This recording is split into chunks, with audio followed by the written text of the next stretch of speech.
nagaadhaan jiraadhu uumaa waaqayyo uume hin balleessin malkaa hin cuumessin bineensan ajjeefteen balleessin wayiif uume gaafa wayiif si fayyadu qaba. Amantii waaqeffannaa kun amantii duubattafa amantii seexanaa Sagaalaa saar naazer kristaan murs noor heezensi kiristaanas miti musliimas miti aramaneellee miti they have one God. Kormii fi fardii fi harreen illee walitti dhiyeenya qabu waliin lolan. Abrahaam liqichi warra Juushii musliimaa fi kiristaanaa fi waaqeffannaa fa'aa kompiiruu godhaa turte wal madaalchisaa turte. Horsiisee bulaa sanarraa addaaf baasuuf ani qotee bulaa dhachuuf ani qottuudha jedhe.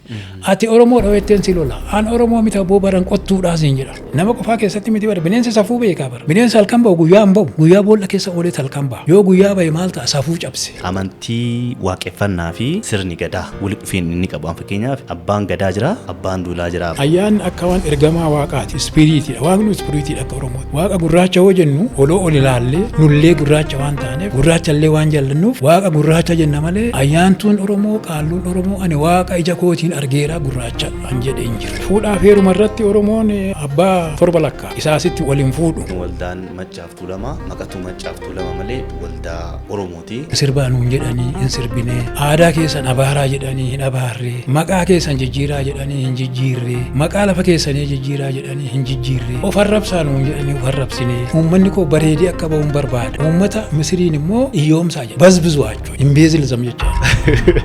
Abbaa bullootiif seenaan abbaa bullootiif keessa jechaadha. Kan qarabaan muka muru kan dhagaraan mataa haddatu gowwicha ani dirribii damusee bokkuu abdii shaanxuu bofoo.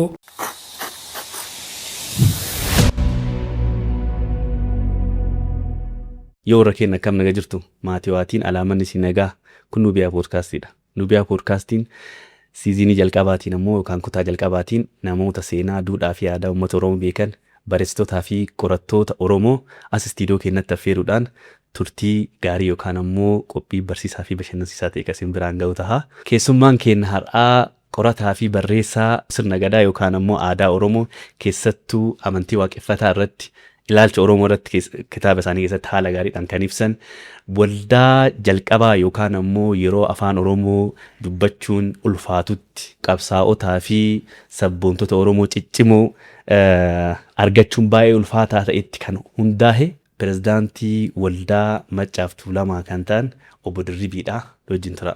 Hayyee obbo Dirribii anaa dhufu baga nagaan gara istiidiyoo keenyaa dhuftan.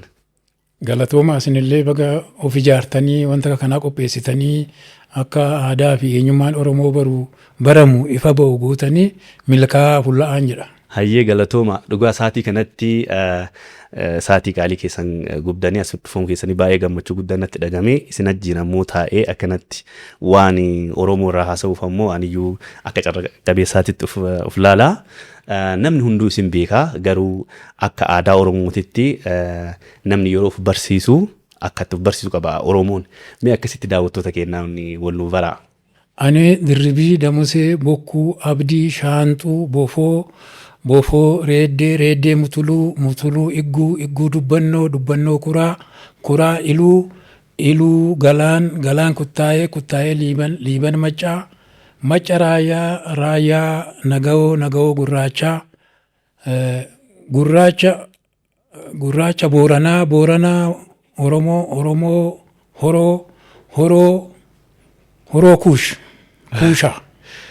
horoo kuusha booda Oromoo maal jedhaa isa xaanee kan jiru gowwichaa jedha. Isa darbitee lakkooftu. Maal jecha gowwicha kan qarabaan muka muru kan dhagaraan mataa haddatu gowwicha san booddee yookaan akka bara Stone Age sanii galchinu laata. Akkasuma jechuufan ture gowwicha jedha. Gowwicha dabarsitee lakkaayinii. Kan abbaa gowwicha jechuun akaakal hidhate hedee eenyummaa isaallee hedee hin dubbachuu danda'ee warri isa dura ture jechuu isaaniiti. Gowwicha jedhaa amma naannoo 27 lakkaa'uu danda'a. Ilaalcha Oromoo kanarrallee hin jira. Asirrallee ana daawwattoonni keenya akka beekanii barbaadeeti akkasiin annaatanii beekaa. Mee asuma biratti waan tokko isin gaafachuu barbaada.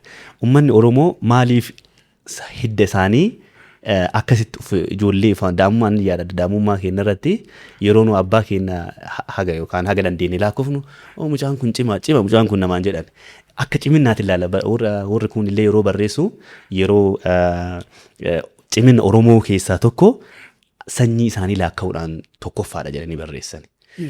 Maaliif Oromoon akkas godhee isiniif fakkaata?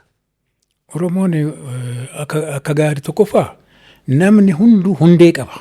Mukni illee hundee qaba. Midhaan garbuu facaaftee xaafii haammachuun dhaqxu garbuu fi wanneen hannuma isaatiin qabatee adeema. Hankee yoo beekte yoo of taate abaabilee akaakilee eessaa akka dhufan yoo beekte yoo san jabaatta tokko. Hambiraa immoo fuudhaaf heeruma irratti Oromoon abbaa torba lakkaa. Isaasitti waliin fuudhu. Kanaaf kana eeggateetu lakkaa. Wal fuudhuun sun amma saayinsiin deggere yoo jiiniin wanni haaraa warumte obbolaan firri wal fuudhe dadhabaa taati. Balaarraa naftu, dhukkubarraa naftu. Oromoon kana nama duwwaa irratti tuun ta'in horii irrattuu beeka. Korma dallaa tokko fuudheet horatti korma wal jijjiiranii galu. Inni gama sanaa dhufee korma fidee dhufaa. Inni asiis korma fuudhee dhaqa jibicha korma baay'een guddateen fuudhaniit dheerina isaa bifa isaa gaafa isaa illee ilaalaniit wal jijjiiranii galu. Inni sun achitti dhaqee dhashaa inni kun immoo asitti dhashaa. Kanaaf jiinii adda addaa walitti makuu durumaa calqabee beeka. Kan abbaa koollee gaafadhe yoo kana dhiifte maal ta'aa jennaan qacabii taatii jedhani. Qacabii jechuun horiin kun bultee akka re'eetti gadi deebiti. Achuma walumarraa wal hortee. Qancaraa deemti. Gad deebituu taati bakka hin guddattu. Qancaruu fi quucaruun illee adda adda. Quucaruu wayya. Qancaruu jechuun umuriidhumaan baay'ee turu jechuudha. Quucaruu jechuun garuu achi guddachuu didee achumatti hafuudha. Quucaraa deemti jedha. Horiin qacabii taati namni quucartuu ta'a jedha. Sababa kana jechaadha. Hayyee waan maatii keessanii haga akkasii nu lakkooftanirtanii mee luba kamii isinii gosa kamii gadaa kam keessa kanallee mee nutti himaa? Calqaba luba kam inni jedhu kunillee odoo sirrate. Luba jechuun nama 40 isaa guutee gadaa ga'ee jechaadha. Gadaa isaa ga'ee waggaa 8 keessatti luba hundu. Gogeessa yookaan tuta kan jedhamu qabu. Tuta kamii ati? Yookaan gogeessi kee kamii? Yoo jedhee ati muudana moo roobalee moo michille moo horata moo isa kamii jechuu isaati. Luba kam yoo jedhe garuu luba amma bara gadaa kana keessa luba moo waan biraati jechuu isaa ta'a. Bakka baay'eetti dogoggoramee luba kam waliin jedha namni. Gogeessi kee kamii? Yookaan tuta kee kamii? Amma Karrayyuu tuta jedha. Booranni gogeessa jedha. It is party class name no. Inni dabballee foollee itti makoo raaba doorii dhaqan immoo gireediidhaan immoo sadarkaa asii olittiin adeemtuudha. Kanaaf ani kanan jedhamuu barbaadu yookaan Oromoon akka inni baru kan barbaadamu gogeessi kee kami yookaan tuta kam keessa jirta. Sirreeffadhanillee. Akka kanatti adeemama. Ani egaa nu biratti baay'een gadaan babbadeera. Bakka dhaladhetti akka akaakayyuu koo abbaa koo irraa akaakayyuu koo illee agarree abbaan koo darbee ijoollee wajjin nuun haasa'u yeruma isaan odeessan yeroon dhaga'u isin roobaleedha nuti roobaleedha hin hafe malee abbaan keenya roobalee sirbeeraa jedhu. Ammuma kanan beekaa roobalee ta'uu kooti jechaadha. Tuti koo yookaan gogeessi koo roobaleedha. Gosti keessanuu Oromoo qubsuma kamiiti yookaan ammoo akkaataan isinitti gaafadhe kun sirriilee ta'uu danda'a. Oromoo naannoo kamiiti yookaan ammoo Tuulama moo Macca moo Sikkoo yookaan Boorana akkasumee sanillee. Qomannaan koo Macca Bahaa. Macca Ilubaaboor keessa jira, Wallaga keessa jira, Jimma keessa jira.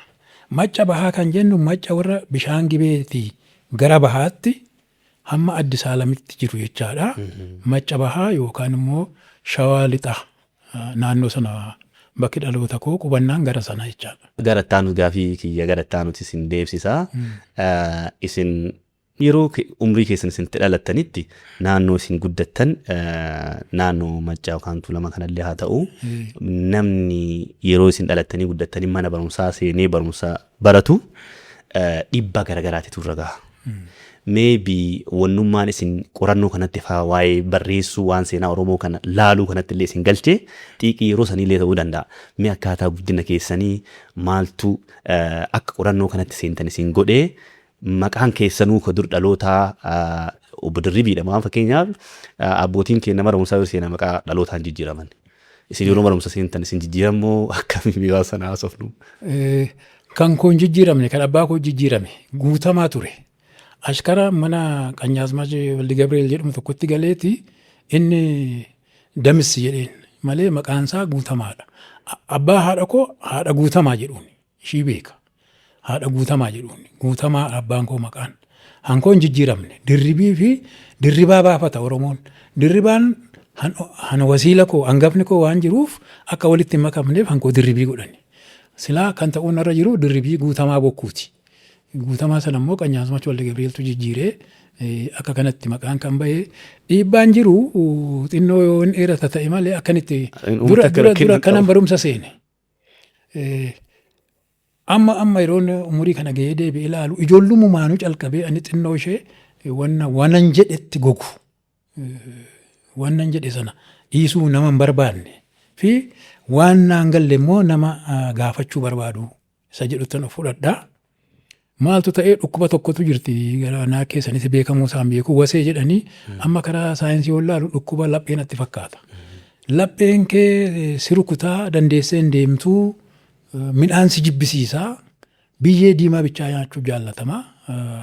Ishiin na qabdeetu baay'ee rakkadeen sadarkaa naannoo waggaa 7 yoon ta'edha yeroo sana. Sadarkaa du'aan ga'ee isa booddee bishaaniin illee dhaqnaan turanii baala meeqaa narratti cuunfu turanii mataan koo ammayyoo iddoon kun gubataadha waan ta'e buudaa wayiifaa gaafa gadamsaa jedhani. Isa ibiddatti qabaniifaa ittiin mataan gubu turanii isa fayyisa jedhanii. Homaa yaalanii. Koobaa jedhamna fakkaatan sun. Lakki koobaan ittiin harkisani. Sun ittumaan gubani koobaan afaan bal'atti. Isheen sun waan xinnoodha waan manaa gaafa gadamsaarraa muramte ishii fayyisa jedhameeti ishii ibiddatti ifteet ishii ittiin si tokkos akka malee si gubdi. Ishiidhaan fa'aa guggubanii mataan koo asirra gubataadha beekoddoon kunuunillee gubataadha.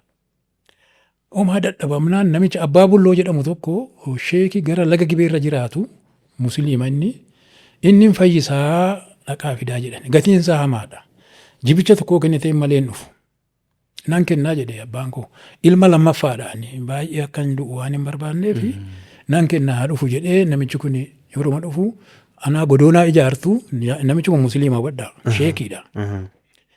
Anaa godoonaa ijaartu mucaa wajjin mana tokkotti gallaa midhaan achumatti nuuf iddoo mana keessa dhufee midhaan hin nyaadhu bishaan naa keessu jedhee godoon ijaaramee fi abbaa bulloo wajjin mana tokkotti galle. Amma inni illee waan ta'e hidda wayiis waan akka qeensa bineensaa fakkaatu illee waan inni kana danfiseet aannanii walitti danfisamu. Funyaan na qabee buleessi koo hangafne narra taa'anii gadi qabaniiti na obaasu. Waama tokko nyaachuun barbaadu dhukkubicha akkas nama godha. Godhee gara bultii 5 tokko booddee egaa inni waa beeka.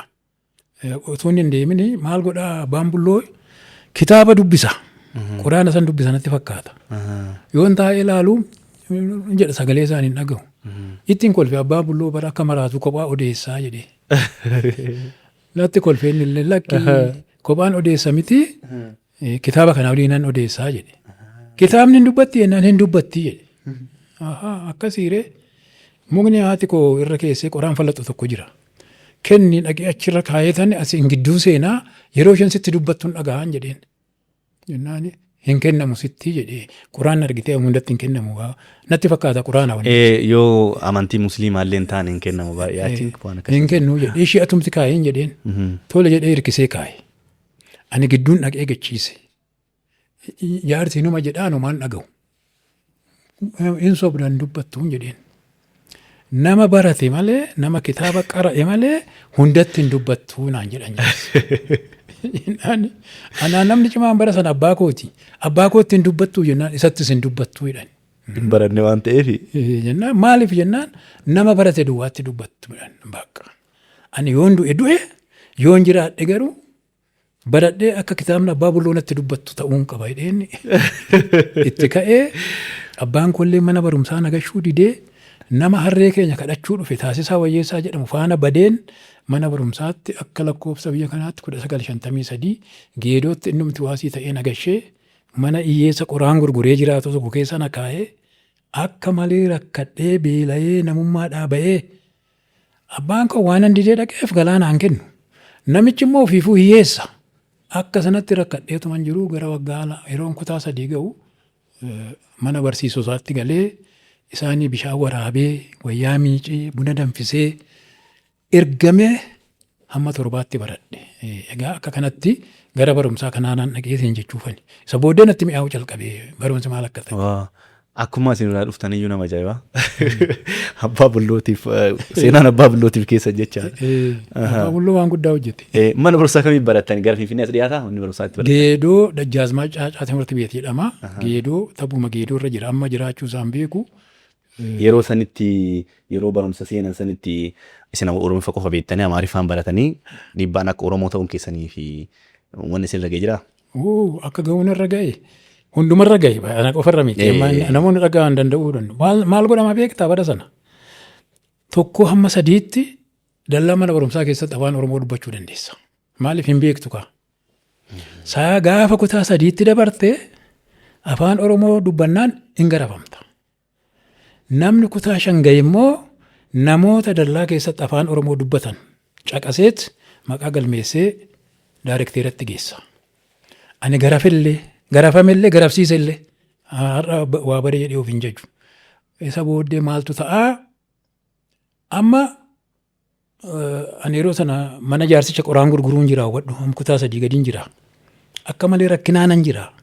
Daftarii lamattan kutaa 1 hamma kutaa 5tti daftaruma 2 qaba. Ishuman gaggaragashee gara waan afaan Oromoo waan Amaara sana waan bareef hin rakkisu barumsi. Amma yeroon kutaa 4 ga'u amma gaa yoon 5 ga'e malee poolisii ta'ee garafsiisuu hin danda'u. Waan 3 darbeef garuu dubbachuu hin qabu. Kanaaf afaan Amaaraallee baree baay'ee amma lubbuu isaa maru amma Dooktoriin Sarmuun dhalataadhuma naannoo sanaati manuma warraatii bayeetu dhufa. Lafa isaanii irraayyuu qoraan cabsanna. Amma kootaa nu biraa cabsadhaa naan jedhe guyyaa jimaataa qidaamee buran dhaqaa akka har'aatiin dha'u. Kanaaf ishii waliin jennee suutuma jennee gurratti walitti himnee afaan Oromootiin amma addaan ba'uun gahe. Insarmuu qidaameelat eessatti wal agarran jedhe yeet inni ganaanyi eessaan fidare. Insarmuu qidaameelat beeka. Insarmuu qidaameelat eessatti wal agarran jedhe. Baqqalee Wandimmoo na galmeesse. Eessatti yeet inni ganaanyi eessaan fida. Isaan ani jenneeta magallee qidaamees qoraan koo bu'adhee lafinoo ganama yeroon dhufu baandiraa jala sanumoo qumxaa kee gasirraa baasanii hudduu qullaas garafan. Achi jalatti hin garafame. Kan biraa afaan keessa xurii dubbatti san ittiin ofirraa haqi jedhee saamunaa gurraacha tokko jira maal jedhu maqaa qaba ture bara sana. Gurraacha dhoqqee wayii fakkaata. Saamuna cikaa saamunaa jedhamu warra Amaaraa. Isa afaan kaa ciniinisiin jedhani. Waan afaan Oromoo dubbataniif moo? Eessatti wal agarran jedhee miti. Waaw. Qidaameelatti eessatti wal agarran jedhee bara. Oh my God. Ishii garafameen isa booddee namni dadhabaadha anumaa jalqabee. Amma ani garafamee miti utuman dafee kutaa 5 ga'ee nama garafsiisedha wiinko. Waan namicha na garafe sana ijaabee natti fakkaata argite. Anillee baree warra wallaalaallee garafsiisuu danda'u kootti. Anillee kutaa 5 ga'ee ijoollee 2-3 garafsiiseera maqaa barreesse. Oromoo dubbatteettanii. Kun attamitti hafe utuma geeloo jirru hafe wanti kun maal ta'e seetani. Yeroon ani kutaa 7 ga'u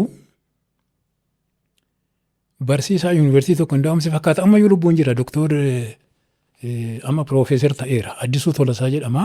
Ammayyuu Tenesii jira mana isaatu dhaqeera. Gumannee macaatuu 2 keessa galeeti. Inni nama dammaqeedha. Waa'ee macaatuu maallee beeka. Hubadhu bari kun 1959 nu bira dhufe sarviisii jedhama bara sana.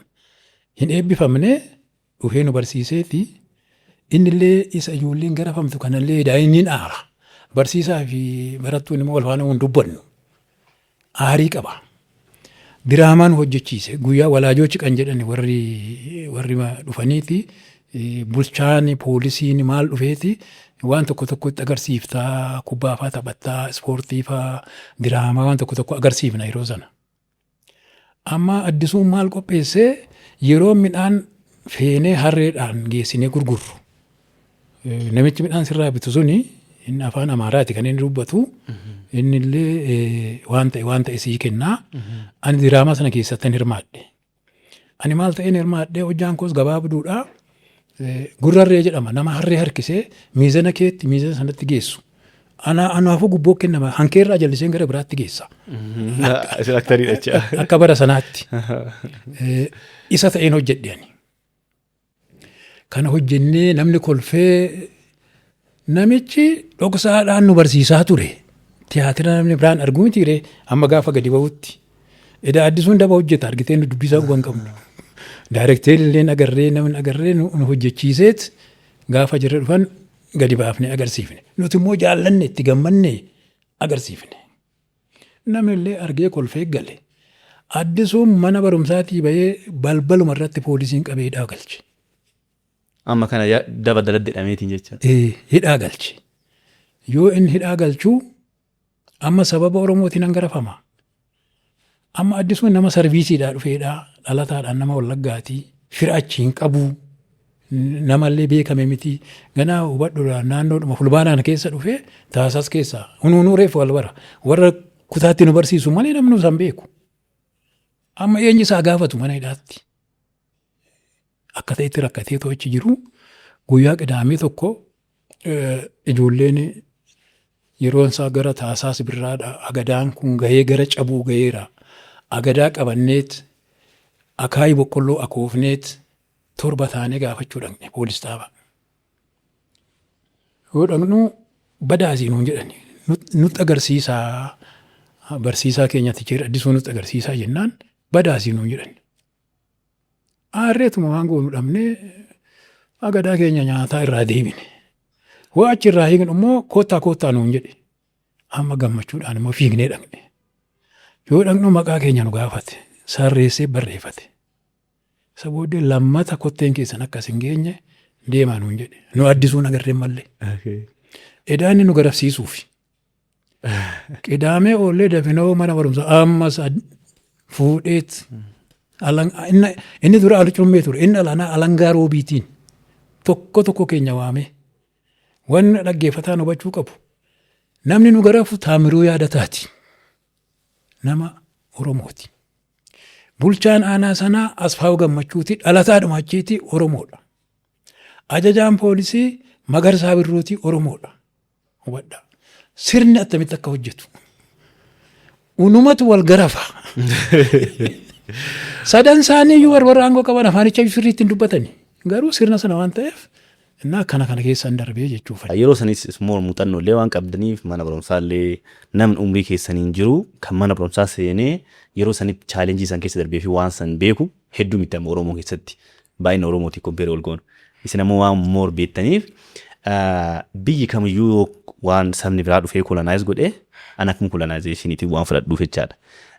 Eenyummaa naannoo sanii amantii naannoo sanii laaffisaa gara akka isaanii fudhatan. Yeroo sanitti kaayyoon afaan Oromoo kan dubbanne isin godhanii aadaa Oromoo akkasiin hin leellisne yookaan akka mana himtan kan akkasiin godhaniif gara saba isaanii as fudhachuuf moo kaayyoon isaanii guddaan gooliin isaanii maalidha? Kun aadaadhuma kolonaayizeeriiti. Uummanni biyya tokko yeroo roorrisee qabatu humnaan yeroo cabsee qabatu uummata sana yoo danda'e lafumarraa fixa. Oromoon akka malee baay'eedha galata Rabbii fixuu hin dandeenye warra fixuu hin dandeenye immoo of fakkeessa eenyummaa isaa irraa mulqeetu of fakkeessa. Kanaaf hamma isaanii danda'ametti sirba kee hankeenya sirbaa nuun jedhanii hin sirbinee aadaa keessan abaaraa jedhanii hin abaarree maqaa keessan jijjiiraa jedhanii hin jijjiirree maqaa lafa keessanii jijjiiraa jedhanii hin jijjiirree. Of arrabsaa nuun jedhanii of arrabsinee kana hundi maal gochuufi eenyummaa keessaa balleessuuf kan kee tuffatamaa jibbamaa akka ta'e sammuu seensisanii namni gara caalu wanniinis dhiignis qooda qabaa garuu gara caalu namni ilaalcha isaati akka inni itti waa hubatu akka inni itti calaqqisiisu yoo maal ta'e jaallata eenyummaa isaa nama jajaman nama gaariidha eenyummaa tuffatamoodha. Akka kana ta'uuf qaroo keenya warra qaalluu abbootii gadaa beekaa jaarsaa hin ajjeesani, hin fannisani, isa booddee hin salphisani. Gurra irraa muruu, funyaan faa muruu, ija faa jaamsuu, akka dhala xinnaan yoo arge namichi funyaan irraa cite suni, namichi gurri irraa cite suni waan Oromoo ta'eef fokkisaadha. Arraba faa muruu. Fitaa nagastii irra jira. Arraba murii jedha. Funyaan murii jedha bar. Waan dhokataa miti. Waan barreeffamaan jirudha. Akka kanatti akka eenyummaa kee jibbitee eenyummaa isaanii fudhattu godhani. Assimileeshiin poolisiidha. Kana Tadilaa Ileefaa sirriitti irratti barreessaniiru. Otoo uummata xiqqoo ta'e hin balleessita. Oromoo garuu akka kana gochuun hin danda'amu. Filmaanni nuti qabnu liqimsuudha. Eenyummaa isaa irraa mulqinee liqimsuudha. Eenyummaa mulquu jechuu fi nama tokko garee tokko ajjeesuun waan adda addaati. Akka mukaatti haa fudhannu. Muka yoo murte hillata. Hayyuu sana du'e malee, ayyaantuu du'e malee, abbootii gadaa du'e malee sanyiin jirti. Sanyiin immoo oduu dhageessee achi keessattis qaroon hin dhalataa eenyummaa ishee durii barbaaddi. Kanaaf hawwayyu maalinni eenyummaa isaa sana balleessuudha. Amma gololee yookaan baarzaafii fudhadha. Baarzaafii yoo murtan hillata. Yoo naannessitee qola isaa irraa quncifte hiddi isaa lafa keessatti gogaa lammatatti hin fufu. Kanaaf aadaa Oromoo, maqaa lafaa akka amantaa isaa, sirba isaa, eenyummaa isaa balleessuuf amantaa isaa balleessuudha. Baayoloojikaalii hin danda'amu. Fixxee lafarraa fixuu hin dandeessu. Hin baqatallee. Si ciniinallee waan biraa dhabe. Kanaaf akka kanatti hojjetame jechuuf akka kanatti eenyummaan Oromoo irraa mulqamuu baay'ee yaalamee garuu uummanni Oromoo baay'ee cimaadha. Hinuma didee itti cichee, itti garafamee, itti abaaramee, itti fannifamee har'aan ga'e.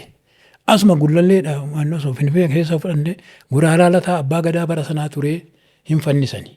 Abbaa isaa Lataa Gadaa nama 9 wajjiniin naannoo Baashaa Waldee Chiloot naannoo amma Sillaasee jedhamu kanatti nama 9 wajjiniin jiraa affeelan, jiraa awwaalan.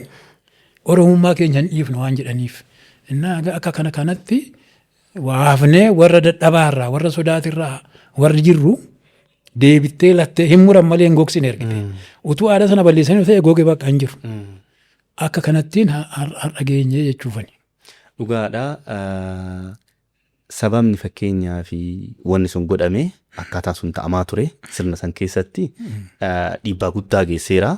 Sababuma akkuma isin jettan Oromoon baay'achuu ta'uu fi Oromoon saba cimaa, aadaa cimaa fi sirna cimaa mataa ofii qabaachuu ispeeshaalii yookaan ammoo akka mataa kiyyaati kan jedhu amantiillee amantii cimaa qabaachuudhatu safuu waan safuudha Oromoo keessa jiruuf hagana leenee nu geetteedha yaadawwanni kuni. Namoota san keessaa isin amantiin keessa waaqeffataa ta'uun beekaa. Saatii sanitti abbaan keessanillee yookaan maatiin keessanillee ta'uu danda'a. Hangaarraa waan isintuuf duuba deebi'ee amantii isa waaqeffataa fudhate moo maatima keessanirraa yoo hagumummaa waaqeffataa taatanii itti fuftanii fi akkamitti isin harkatti hafee amantii waaqeffannaa kun amantii duubatti hafaa amantii seexanaa amantii boodatti fa'aa baadha amlikoo tuffatamaadha jedhamee ilaalama isin akkamitti isin biratti hafe. Dhugaadhuma dubbanne maatiin koo ortodoksii hin hordofa. Gaafa sanbatee farsoo geessanii dhaqu qeesiin illee dhufee bishaan nutti facaasa. Sanii achi jarri quban qabanii Kiristoos illee akka jedhamu. Qeesichuun beeku barbaacheensaa qonnaan bulaadhuma yakka ifaa hojjetee goojjamee dhufutu nu bira ga'ee abbaatee ta'ee qeesii ta'ee mataatti waa marata. Kanaaf jarri abbaan koo manatti galee tulluutti ni irreeffataa, malkaatti ni irreeffataa, haati koo ateeteen facaafatti, ayyaana abbaallee jedhanii yeroo korma qalantu jira waggaatti sana hunda hin godhata. Inni kana waaqeffataati. Malkaatti irreeffachuun kan waaqeffataati. Amantiin immoo dirqamaa yoo diddee bakka itti awwaalaa waan dhoowwamtuuf hin dhaqu bataskaanatti. Wanni isaan ittiin qabatan innillee seeraan dhufee bar namni sirriitti hubatu malee zikira nagarii irra jiraanni kitaaba isaa qaba. Maal jedhaa? Firee kanaafir jedhama. Firee kanaafir jechuun waan hidhii gooftaa keessaa bahe waan ijoo wayii qabu jechaadha. Nugusni maal jedhee 1930 naannoo 39 keessaa guyyaa kana booddee akka durii maasaa keessatti bakka hin taanetti nama awwaaluun hafeera. Isa Oromoon ujubatti awwaalu dhorkaadha. Har'aa calqabdanii inni musliimaa bakka musliimaatti inni kiristaanaa bakka kiristaanaatti awwaaltuu jedhame. Amma attamaa godhuree awwaaluu dura immoo yookaan musliima yookaan kiristaanaa ta'uu qabda. Kanaaf dhiibbaa kanaan naannoon koo ta'e bakka kaan ajaja dhaabatanii raayyaa fa'aa bakka baay'ee Arsii fa'aa seefii qabatanii qaama itti marsaniituma Yohaannis fa'aa kanaasitti wal demaaram kanaatti walatte maal jedhanii giddiin godhani. Hankeenyatti garuu Horroo Guduruutti naannoo kanatti awwaalcha dhoowwuudhaani. Reeffa baattee mana hin teessu yoo akka durii awwaalte ni dhamta. Kana bulchuunsa ajajni kennameera. Kanaaf achi dhaqxaa kana kanaan qabanii warri keenya mana sana keessa amantaa sana hin dhaquu turani.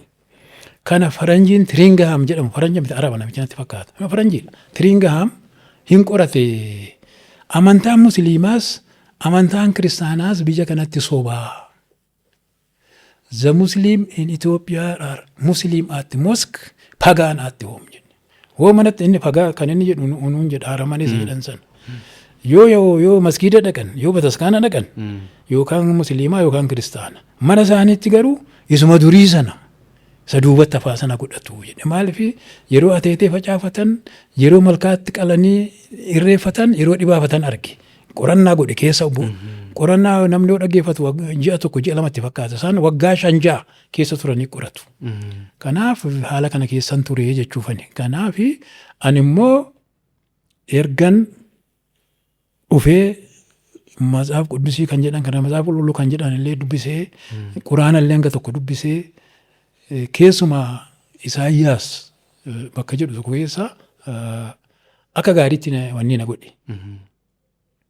Maal jedha Israa'eleen yeroo baatanii ollaa keessanirraa warqii birrii qodaa gaggaarii ergifadhaatii fudhaa baa. Uummanni koo bareedee akka ba'uun barbaada. Uummata Misiriin immoo iyyoomsaa jedha. Bazbizuu jechuudha. Imbeezilizam jechaadha. Kitaaba qulqulluu jedhaa? Jedhee Isaayyaas. Isaayyaas lakkoofsa 5 yaadannoo Isaayyaas hin gaafadhu malikta Isaayyaas irra dubbisi. Fudhaa baa jedha. Woon achi ga'u waaqni hundumaafuu waaqa miti attamittiin isaan sun hizbii koo jedhee isaan kana bazbizuu jechuudha waaqni attamitti jedha. Kanaaf mee keenya ilaallu isa jedhu egga sanaa calqabeetani gara waaqeffataatti Oromoon attamitti akka waaqa laalu lafa laalu uumaaf uumama akkamitti ilaalu itti seenee sababa sanaan kitaaba Asmaroom Laggasee faallee kan Baartels faallee kan Joon Vaandeelloo faallee Oromoo religion in Gujii Oromoo religion in West Maccaa kana qoqqoradheen caalaatti waaqeffannaan nama mararee jechuufani. Isin marare. Ammasuma biratti kitaaba keessanillee kitaaba ilaalcha Oromoo. Kitaabni kun ammoo harkaan moofee osuma dubbisu. Waan gaariidha. Waan gaariidha. Kitaaba keessan kanarratti wanni isin tunne hin jiru as keessatti. Anammoo kan kutaa waaqeffannaa uumaa seera hunda isaa kan kutaa Oromiyaa keessa jiru mararraa asirratti argama. Waa'ee sirna gadaa, waa'ee sirna siinqee, amantii, waa maraas keessa jira. Mee waa'ee kitaaba kanarraa haasofnu. Akkamitti akka barreessuu eegaltanii qorannoodhaan as keessa jiran kanneen akkamitti argitanii kompeer godhaa turtan amantii Abrahaamic religionii fi Abrahaamic religionii warra Juushii, Musliimaa fi Kiristaanaa fi waaqeffannaa fa'aa kompeer godhaa turtan wal madaalchisaa turtan. Ana achi keessatti dhiifama yuunivarsiitii yeroo goona fakkaata yeroo jalqabaaf kitaaba afaan Oromoo waa'ee waaqeffannaa arge. Waaqeffannaa duraaniin akaakayyoonni keenya almost namni hunduu waaqeffataa turanii yeroo waa falatan illee argineerra. Garuu kitaaba keessatti gaafa argu waaqa warra Abrahaamii fi waaqa warra Oromoo kompeer fagootaniirtan kana mee haasofnurraa. Egaa kan isaanii guddaan beeku hamma tokkoon beeka. Kan keenya illee guutuutti akka Oromoon beekuttan beeka jechuun miti sallee hanga tokkoon beeka. Hamma beeku sana wal bira qabee ilaalee bakka isaan wal fakkaatanis bakka isaan adda addummaa qabanis wal bira kaayeen ilaalee namni dhaggeeffatu kana booddee waan hubachuu qabu sodaadhaan waan dubbisinaa. Sodaadhaan illee hin jiraatinaa. Bakka amma addunyaan gara dhugaatti adeemaa jirti.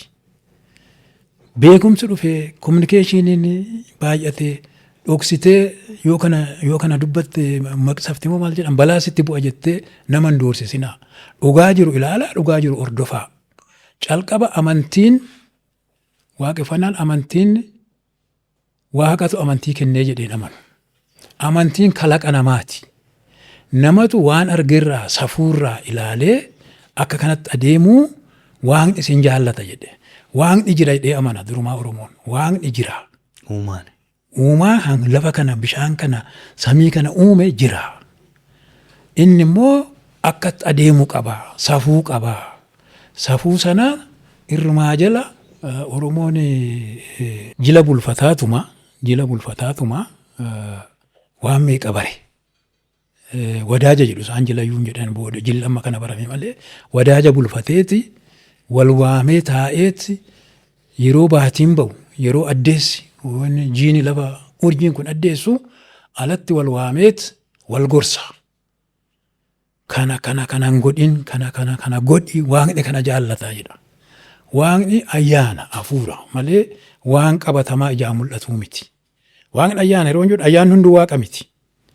Ayyaanni akka waan ergamaa waaqaatis ispiriitiidha. Waaqni ispiriitiidha akka Oromootti.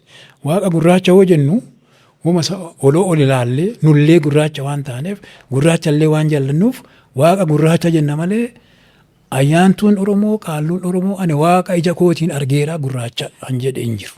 Hin jedhan akka kana.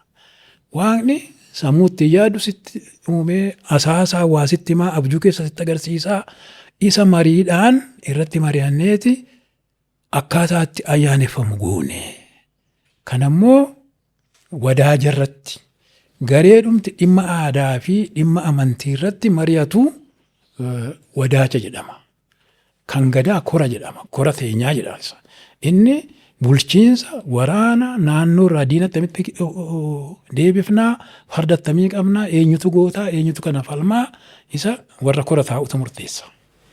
Warri wadaaja taa'u immoo uumaaf uumama attamitti ilaalla waaqa attamitti ilaalla jedheetu jara kanatu irraa jalaan guddatee amantaa kana ta'ee kanaaf amantaa kana lamaan yeroo wal biratti ilaallu amantaan ijoollee rilijinii ijoollee Abrahaamii eenyu akka calqabeellee yoom akka calqabeellee hin qabaa. Kanarraa immoo dabalee ani inaafaadha qannaata nyaanin baqala nyaanin jedhaa barqitaa masaafa qulqulluu irra jiraa kun akkuma jirutti. Ani keessumaa amma Waaqayyo yeroo baqala nyaadhaaf anarrifadha. Waaqayyo har'a waraana dhabe moo beekumsa duubatti hafe moo maaliif ammuma tarkaanfii fudhachuu dhiisee kuufatee booda haaloo si ba'a. Yoo barbaade yeroo barbaade gochuu danda'a. Waaqayyo bakka hunda jira. Waan barbaade gochuu danda'a. Bara baraan jiraata. Waan isa jalaa dhokate hin jiru. Akka kanatti kan amannu. Kanaaf Waaqayyo keenya tokkoffaa hin inaafulle. Kan leelaa attaa milki qannaata nyaan hin jedhu. Waaqni biraa waan jiru maal sodaateeti naafa. Yoo waan akka keessii morkatu jiraate bara kanatti naaftu. Fakkeenyaaf waan taraa yoo fudhanne. Wadalli harree kormi yeroo gaana dhaqu ni naafu. Dhimma walirraa hin qaban kaa. Inni birma dheeda. Hoolaan yookaan re'een illee yeroo gaana dhaqtu waa'ee harree quban qabdu. Dhimma isheeti kaa. Warra walitti jiru hoolaaf hoolaa wal lolu harreef harree wal lolu kormii fi kormi wal lolu. Garuu kormii fi fardii fi harreen illee walitti dhiyeenya qabu waliin lolan. Kanaaf waan si fakkaatu tokko morkatta to some extent waan si fakkaatu ta'ee garuu oppositii kee waan ta'e isaan morkatta. Waaqayyoon kana hin qabu tokkichuma sana. Kanaaf morkataas hin qabu waan isa inaanfisus hin jiru. Kanaan egaa adda addummaa qabnaa jechuufani. Asumaan namoota amantii waaqeffataa keessa illee jiru beekumsa isaa illee hin qabneef waan isin akka kaaftan barbaadu akka amantii Abrahaamik rilijinii yookaan anillee musliimaa yeroo jireenya keessatti maal akka godhuu qabnu erga duunee ammoo maal akka argannu waaqni bu'aan isaan jannataa fi azaaba jira. Waaqeffataan akkam achiin kitaaba kan keessa illee jira waaqeffataan yeroo addunyaarra jirtu. Maal hojjettaa maal ajajaa gaafa duute ammoo jannata seentamoo akkam taataa seexanni nama dogongorsiisu jira kana irratti akkam jettame. Waaqeffataan addunyaa kana kan uume kan to'atu kan hin dulloomne, kan hin duune, hambara baraan jiraatu kan waa hunda arguu danda'u waaqa jira jedha. Lafa kanarratti safuu eegii jedha. Safuu jechuun hin ajjeesin, hin hatin, soballee dubbattee nama waliin lolchiisin, nagaadhaan jiraadhu, uumaa waaqayyo uuma hin balleessin, malkaa hin cuumessin, bineensa hin ajjeesin, ajjeeftee hin balleessin, wayiif uume gaafa wayiif si fayyadu qaba. Kana hunda eegi. Lafti kun uumaa waaqayyo uume kun inni nu uumuu hin dadhabne nuti maaliif irratti wal lollaa? Maaliif bineensa ajjeefna? Maaliif muka ol guddatu murraa? Kana kabajiitii waliin jiraadhuu jedha. Safuu immoo sammuudhuma uumaa isaa keessatti uume. Nama qofaa keessatti miti bara. Bineensi safuu beekaa bara. Bineensi halkan ba'u guyyaa hin ba'u. Guyyaa boolla keessa oolee halkan ba'a. Yoo guyyaa ba'e maal ta'a? Safuu cabse. Yoo safuu cabse cubbuutu hojjetame. Akka Oromootti cubbuun kan hojjetamu yoo gareen tokko miidhameedha. Yoo cubbuu hojjette waaqayyo si gaafata. Lafatti si gaafata. Ijoolleen kee, qe'een kee, horiin kee hin horuu, hin miidhamtaa, hin dhibamaa taataa. Kanaaf safuu eegii jedhamta. Kuni tokko. Yoo duute yoo jedha hin gaafatamtaa. Amma siidaa badhaasoo fa'aa abbootii gadaa warra akka obbo Taleelaa eenyu fa'aa yeroo manguddoota adda addaa gaggaafadheen ture. Maal si godhaa? Si gaafataa jennaan. Eega si gaafatee maal si godhaa jennaan. Isa asiituu hin beekne isa achi hin beekee. Achitti waan godhu godha isatu. Garuu si gaafata kana beeki. Lubbuu kee hin gaafataa. Jedha malee sanii achi si gubaa si fannisan jedhu. Lafarratti garuu qe'ee kee irratti, ijoollee kee irratti. Ardaa baarsaa afaan nama godha. Hin argataa. Kanaaf hin dhabdaa. Qabeenyaan hin qoosin. Dadhabaa hin miidhin. Namaa kabaja kenni, uumamaa kabaja kenni. Akka kanatti safuu eegii wal faana jiraadhu. Cubbuun hojjetiin jedha. Cubbuun immoo yoo safuun cabuudha. Yoo gareen tokko miidhame malee han miidhame bakka hin jirretti cubbuun hin hojjetamne. Dhiifama naaf haa godhan nama tokko namni lafa kanarra jiru hundumtuu cubbamaadhaa isa keessaa na baasii jedhu. Akka ilaalcha kootti waaqayyo cubbamaan uumu. Eegga uumamtee cubbuu hojjetta malee cubbamaan uumu. Kanaachi hojii waaqaa jalaa xureessuu ta'a. Eegga of bartee eegga nama taate yoo cubbuu hojjette hin gaafatamtaa yeroo sanaa dhiisietta. Akka kanatti egaa walitti dhufeenya qabu. Ijoolleen Abrahaamis hin hatin jedhu, hin ajjeesin jedhu, hin sobinillee hin jedhu, waaqaallee kabaja kennin hin jedhu. Kana kanarratti wal fakkaanna. Bakkattis immoo wal hin fakkaannes immoo jira. Bareeda. Akka ilaalcha Oromoo kitaaba kan keessatti, kitaaba keessan keessatti barreessanitti amantii waaqeffannaa fi sirni gadaa walitti dhufeen inni qabu. Fakkeenyaaf abbaan gadaa jira, abbaan duulaa jira, abbaan malkaa jira. Kan aangoollee abbaa gadaa illee eebbisu qumbii kennullee abbaa mudaati. Abbaa mudaati ammoo gara qaalluu yookaan ammoo gara amantii waaqeffannaa kanaan wal hidhata qaba. Hin qaba. Achirratti akkamii waan jiru mee nuuf ibsaa achirratti. Walitti dhufeen. Egaa wanni adda addaati. Yeroo kun institution adda addaati. Mana amantii bulchiinsaa fi abbaa malkaallee attamitti akkan kaa'uun qabu. Wanta kanaati. Ilaa calqaba namni nu dhaggeeffatu kan hubachuu qabu. Uummanni Oromoo musliimas utuu hin ta'in, kiristaanas utuu hin ta'in, aramanillee akka hin turre namichi Almeedaa jedhamu dhalataa Poortugaalii bara 1628 waggaa 397 har'aa yeroo waraana giraanya wararaa jedhan sana wajjiniin wanni gargaarsa warra dhufanidha. Limina Ingiliin gargaarsa warra dhufan. Poortugaal warra gara Yuuroop. Namichi kun maal jedhee kan inni dhufe Oromummaa balleessuuf aadaa biyya kanaa balleessee kiristaanni Oromoo irratti kuushi irratti olaantummaa akka fudhatu kana hojjechuu dhufe. Inni Oromoo mammaaku waan dhugaa ta'e kanaan argita. Dhugaa yoo afaan qaban funyaaniin baatii jedha Oromoon. Namichi kun maal jedhee ilaaleeti inni zeroo sana zagaallasiidha. They are neither Christian Moors nor Heathens jedhe. Oromoonni kun Moors jechuun musliima jechaadha afaan bara sanaatiin. Warri Poortugaal Moors jedhu. Mooritaaniyaa, Morokoo maaliin achirraa dhufe Moors jedhu. Muurs immoo eenyuun beektaa? Nan Arab Musliim kanallee namni baruu qaba. Muursi Musliima amma nama Saawudiitiin nama Iraaniin muursi hin jettuuni. Nan Arab but Musliim. They are Moors. Akka Portugaal jedhutti. Yookaan akka Faranjiin akka itti fudhatti. Kanaaf namichi maal jedhee Zagaalaas are neither Christian, Moors nor heathens jedhe. Kiristaanas miti, Musliimas miti, Aramana illee miti. They have one God similar to waan waaqa jedhe. Waaqa nima barreesse. Waan waaqa similar to English God jedhe. Kanaaf yeroo sana namichi argee ittuma jibbuu dhugaa jirtu lafa kaa'eera. Yeroo sanaa calqabnee isa dura gaa. Yeroo sanayyuu akka waaqa tokkotti bullu, akka dhugeeffannaa qabnu, akka amantii qabnu faranjiinuu ragaa baheeraa jechuu barbaade. Yeroo wanti sun yeroo sanitti for sure waa baay'een hin boorofne. Hin boorofne akkuma jirutti jira. Akkuma jirutti jira. Waan gaariidha. Mee waa'ee ilaalcha kitaaba kana wanni ibsuu barbaadan kitaaba kana keessatti yoo jiraate wanni nu kaasuu barbaadan toopikii kana keessaa osoo hin baane. Egaa kitaaba kana mana hidhaa taa'een barreessee yeroon kitaaba kana barreessullee rakkoo gurguddaatu narra gahe. Baay'ee kitaaba kana dura dargiin waggaa 5 fi 6 na hidhe.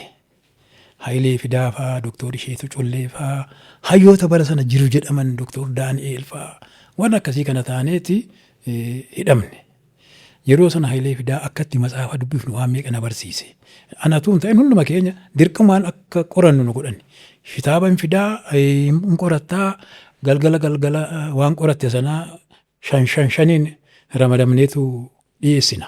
Hin dubbattaa dogoggora keessii sirreessu akka kanatti Hayileen illee waggaa tokkoof walakkaa caalaan waan hin turre garuu aadaa sanatti qabannee itti fufnee yeroo kanaan akka ilaalcha maarkisiizimiitti isteet mootummaan akkamitti dhaabata inni jedhu sammuutti na dhufee isa booddee seenaa Oromoo qorachuuttan ka'e. Seenaan fi aadaan Oromoo maalinni isa jedhu immoo isa booddeellee hidhaadhaa bahee hojii seenee waldaa Maccaa Tuulamaallee seenee achi keessatti immoo koree aadaaf seenaa waan jedhamutu jira kan Hayilamaariyaam Gammadaaf dhaaban. Achi keessa immoo yeroon seenu aadaa fi seenaan Oromoo eegga gadaa hin qabne eegga amantiisaa durii hin qabne maaliin adda addummaa isaa beekna jedhamee an akka tasaa matsaafa Asaroom Laggasee gadaa sirii approach to African anthropology kan jedhu kitaaba tokko kan inni bara 1973 akka faranjiitti barreesse. Isallee argadhee bitadhee isa qabadheen qorannaa kanatti seenee waa'ee gadaallee waa'ee waaqeffannaallee achuma keessaan barsiisuutti seenee egaa isa booddee matsaafa Baartels faa Oromoo Religion and Ritual in the West Maccaa naannoo Dambidollootti qoratee kan inni baratee Oromoo Religion and Ritual in Gujii Society Joon Vaandeelloo kan inni Oromoo Gujii irratti barreesse kitaabolii kana argadheen mana hidhaatti fotokoppii isa waan illee arganneetti wal harkaa fuffuunee isa dubbifnee egaa isa jara kana qabadheen kan Asmaroom kan Baartels kan Joon Vaandeelloo kana dubbiseen hubadhu amma yeroo Hayilee wajjin waggaa 5 turre maarkizimii seenaa Oromoo seenaa biyya kanaa seenaa alamiyyuu hanga tokko dubbise. Amma immoo isa sana qabadheen han Oromoo irratti konsantireet godhe. Isa kana immoo achi keessa taa'een barreessuutti ka'e. Yeroo kanallee rakkoo guddaatu natti dhufe. Tokkoffaa amma yeroo hidhamu akka pirezidaantii waldaa Maccaa Tuulamaatti hidhame. Xiyyeeffannaa guddaatu narra jira. Oromoon Finfinneedhaa hin bahuu jennee hiriira waamnee reebamnee burgunnee jilba nana taa'anii waan meeqaan qabamee kanaaf ija addaatiin na ilaalu. Kanaaf maakalaawii gara ji'a 3 ture gaafa karchallee nageessan manni tokko jira kan hundumtuu dhukkuba sombaa qabu. Gara nama 32 ta'anii dhaqne. Ana duwwaachi keessaa baasaniitu warra dhukkuba sombaa qabu keessa nagashan. Akka dhukkubni qabeena ajjeesuufi. Ana qofaatu dhukkuba sombaan qabu. Nama 8 jira 59 ana duwwaatu dhukkuban qabu. Achi keessa nagashani. Tokko. Achi keessaa immoo baatee mana namaa gara biraan seentu. Maal dhukkuba sana dabarsita. Hidhamaan guyyaa naannaatuma oola. Guyyaa sin dhoowwanii amma ta'e walumaa namnu si baqata sitti niiqu malee akka seeraatti alatti walitti hin dabalanimaa kan jedhu hin jiru. Garuu bakka itti aduu kan qaammannus kophaadha. Warri dhukkuba sombaa qabu sun. Ani achi keessa kanan taa'uu qabu. Kanallee godhanii achi keessa gara ji'a 8 akkasan ture. Ani gaaf tokkoyyuu mataan na dhukkubee hin beeku. Warri achi keessa jiran Oromoota baay'eetu jiru. Warri quuqama qaban, warri adda bilisummaatiin illee hidhaman keessumaa Baaleen kun, Booranni kun, Karrayyuu kun baay'eetu jira. Isaan illee jaarsi kun dhukkuba sombaa qabaa maachi gacha. Jaarsa kannaan jedhan yeroo sana akka hayyuutti waan na ilaalaniif. Hayyuun keenya dhukkuba sombaa yoom qabame. Na gaafatu. Anna abboo dhukkuba sombaa anuu manichuu kana ta'uun beeku. Hundumatu akkasumatti fakkaataa ture. Maal amma jiru qofaa miti hundi kubbaayyaatti tofaa bula. Maachi si gashanii jennaan ani hin beekuun jedhee iyyadhu naan jedhanii iyyadhu abboo ani jalatti kanan kadhadhu. Achuma keessa taa'een ture mataas na dhukkubnee nan qabecha keessaan bahe. Achi immoo fuudhaniiti isa haa tolu sababa irreechaatiin nan keessaa bahe waaqeffataman jaalladhu kana irreecha irreeffatte jedhaniit achii na baasanii wanni na galchanii. Alan baqqaan bakka waaqaa fi halkan waaqa asii wal agartaa girgiddaa meetira 10 asii ol jira gara waa takka waan ilaaltu hin qabdu achi keessa nu gashanii oddoon sun lafa attam gaariidha. Halkan guutuu ala naannaa oolta dallaa meetira 10 ol yaabbattee hin baatu rakkoon hin jiru. Achitti kitaaba adda addaa dubbifnee irratti mari'annee egaa haala kana keessatti barreessuutti hangattaa'ee yeroon barreessu immoo amma immoo achi fudhanii qaallittii nu dabarsanii qaallittiillee akkan qalbii godhadhee iddoo tokko taa'een barreessine. Warra qofa sana keessaa na baasaniiti Alan Baqqaatti na galchanii. Achi keessa immoo gara waggaa tokkoo tureen achitti waan bakka Maammoo Mazarfaatti fannifaman waan meeqa Alan Baqqaan sun waan addaati waan meeqa achitti barree achi taa'ee tan calqabe barreeffamayyuu. Isa booddee immoo warra qofa sana wajjin matsaafaan dubbisamanii waa barreessuun badaa nama cinqa fooliin manaa namatti hin tolu ganama gadan ba'a. Yeroon Alan Baqqaa sana galuun barreeffamatti calqabee isa booddee immoo qaallitti nu buusani. Qaallittiitti inuma kallachuman akeekkachiisu hin barreessinii fuutee hin baatu maal sii godhaa barreessi ta'edhu.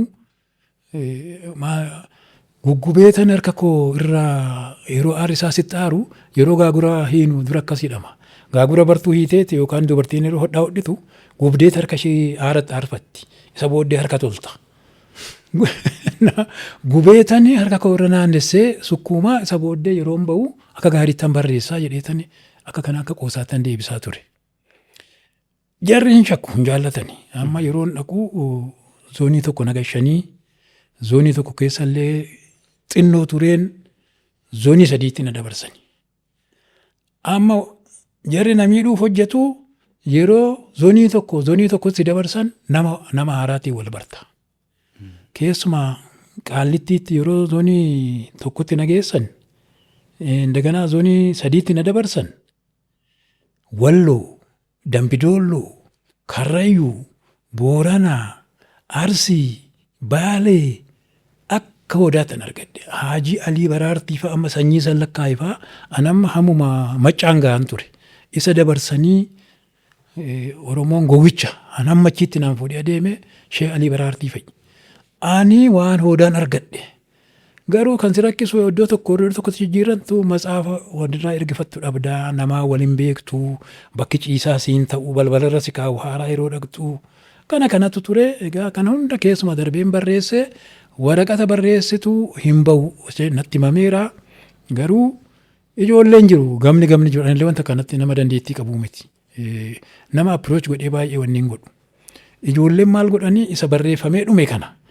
Barreeffamni kun illee fokkisaadha. Ijoolleen kaan garagashanii akka gaariitti naa hojjetanii namni hidhaa keessaa itti murtaa'u zuwaayifaa dhaqa. Maqiifaa dhaqa. Isaanitti kennani. Hattuudha yookaan nama reebeetti hidhamee namnu cinqii isarraan qabu barreeffama koo isaantu fuudhee zuwaayii geesse. Zuwaayii immoo namni karaa haadha manaa koo fidee manatti naa gashe.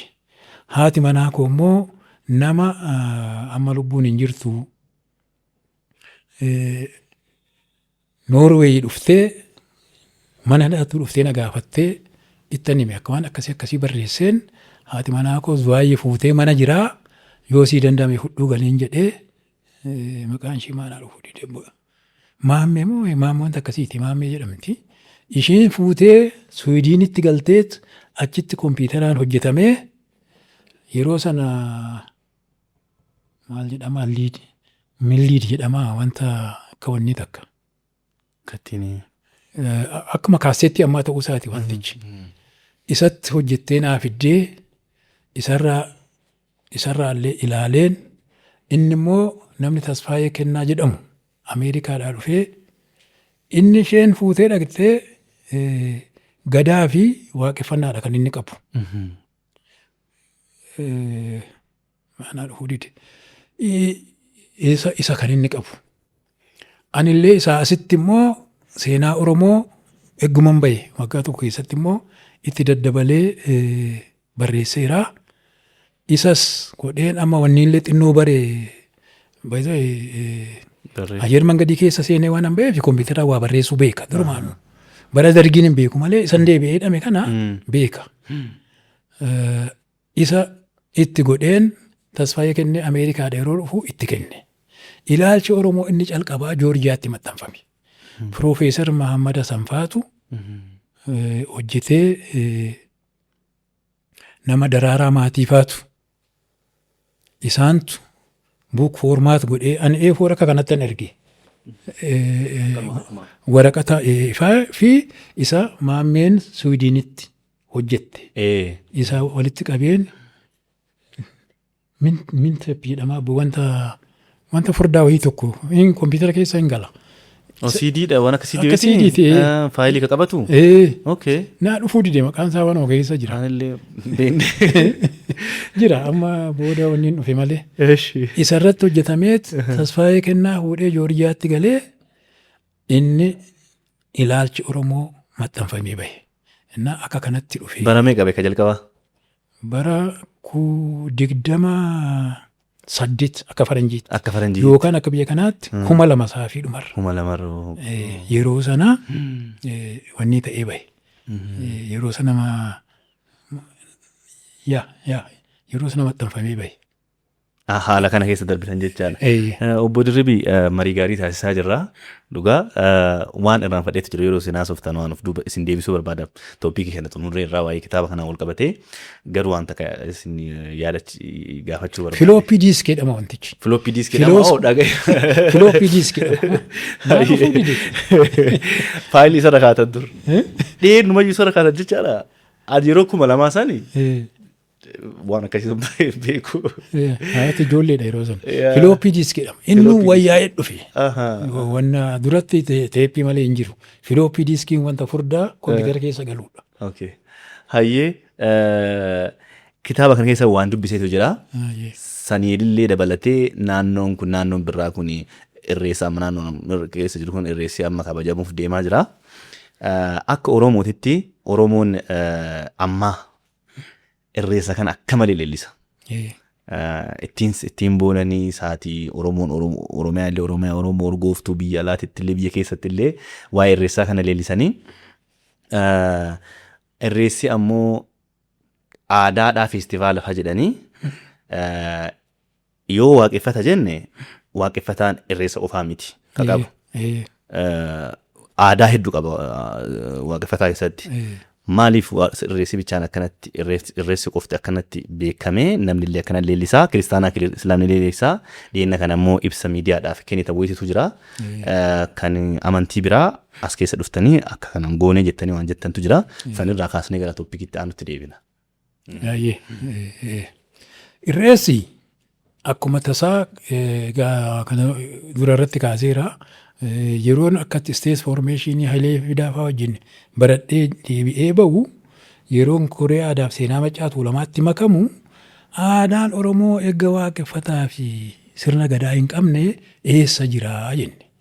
Amma kitaaba Asmaroom Laggasee Gadaa Sirii Approach to Afrikaan antiroopoolojii kan jedhu isallee dubbiseen isaan waa'ee gadaa kana babarsiisuu calqabee jiru. Namoonni kana warri akka gaariitti beekan illee isaa wajjin hin calqabne. Irreechi kun maaliif akkas ka'e yoo jette dura gaa uummata tokko balleessuuf assimileeshin poolisii qaba kolonaayizeeriin. Uummata tokko yoo dandeesse aadaa isaa balleessi. Yoo balleessuu dadhabde immoo aadaa isaa sanatti abbaatti ta'i waan jedhuuf isa kana hubanneeti irreessi kun tokkoffaa Bishooftuun nutti dhiyoodha. Lammaffaa abbootiin gadaa keessumaa tuulamni kun dhokatanii halkan dhaqanii irreeffatanii galu.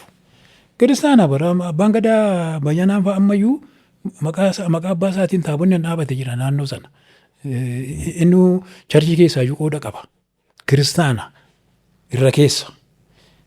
Keessi isaanii garuu waaqeffatuma durii sanaan jiru. Malkaa hin dhaqaa, hin irreeffataa, ayyaana abbaa isaallee, ateetee haadha isaallee hin kadhataa.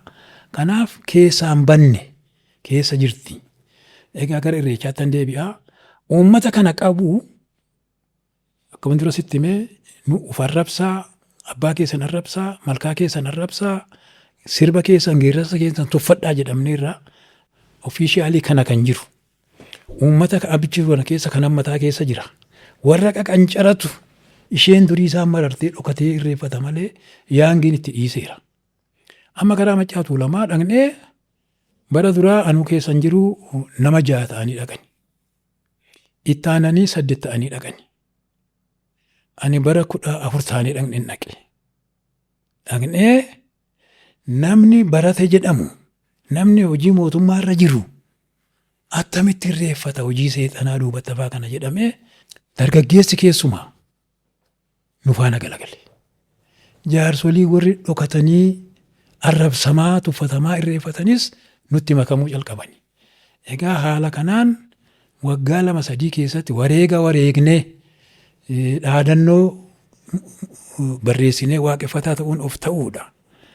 Waaqeffataan irreechi eenyummaa keenya. Irreechi tokkicha waaqaa galateeffachuudha waan illee jennee maxxansinee sababa isaatiin illee qabamnee hidhaatti nam'ine. Amma Awustiraaliyaa jiru jawween 7 tokko hidhame.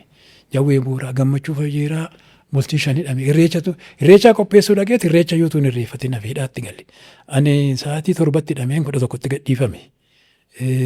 Akka kanatti namni baay'ee reebamanii caccabanii guyyaa irreechaa sana.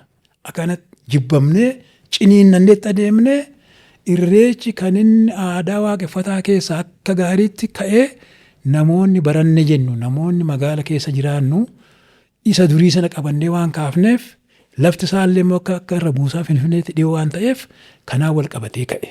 Ammayyuu irreecha arfaasaa barana dhaqneerra muudaa furii tulluu jedhu irra dhaqneerra nama jaamoo akka isaanii dhaqne. Bara dhufutti baay'atee namni akka dhufu bara kana keessa akka gaariitti naannoo Miyaaziyaa yoo eebila keessa kan inni ta'u tulluu fi malkaatti irreeffachuun baay'ee barbaachisaadha. Ibsa dheengaddaa kennine wal qabatee galatoomi carraa kan argachuudhaaf irratti ibsa kennaa. Nuti waaqeffataa namni ta'e malee hin dhufin hin jenne. Koottaa aadaa abaabilee akaakilee keessanii calaqqisa.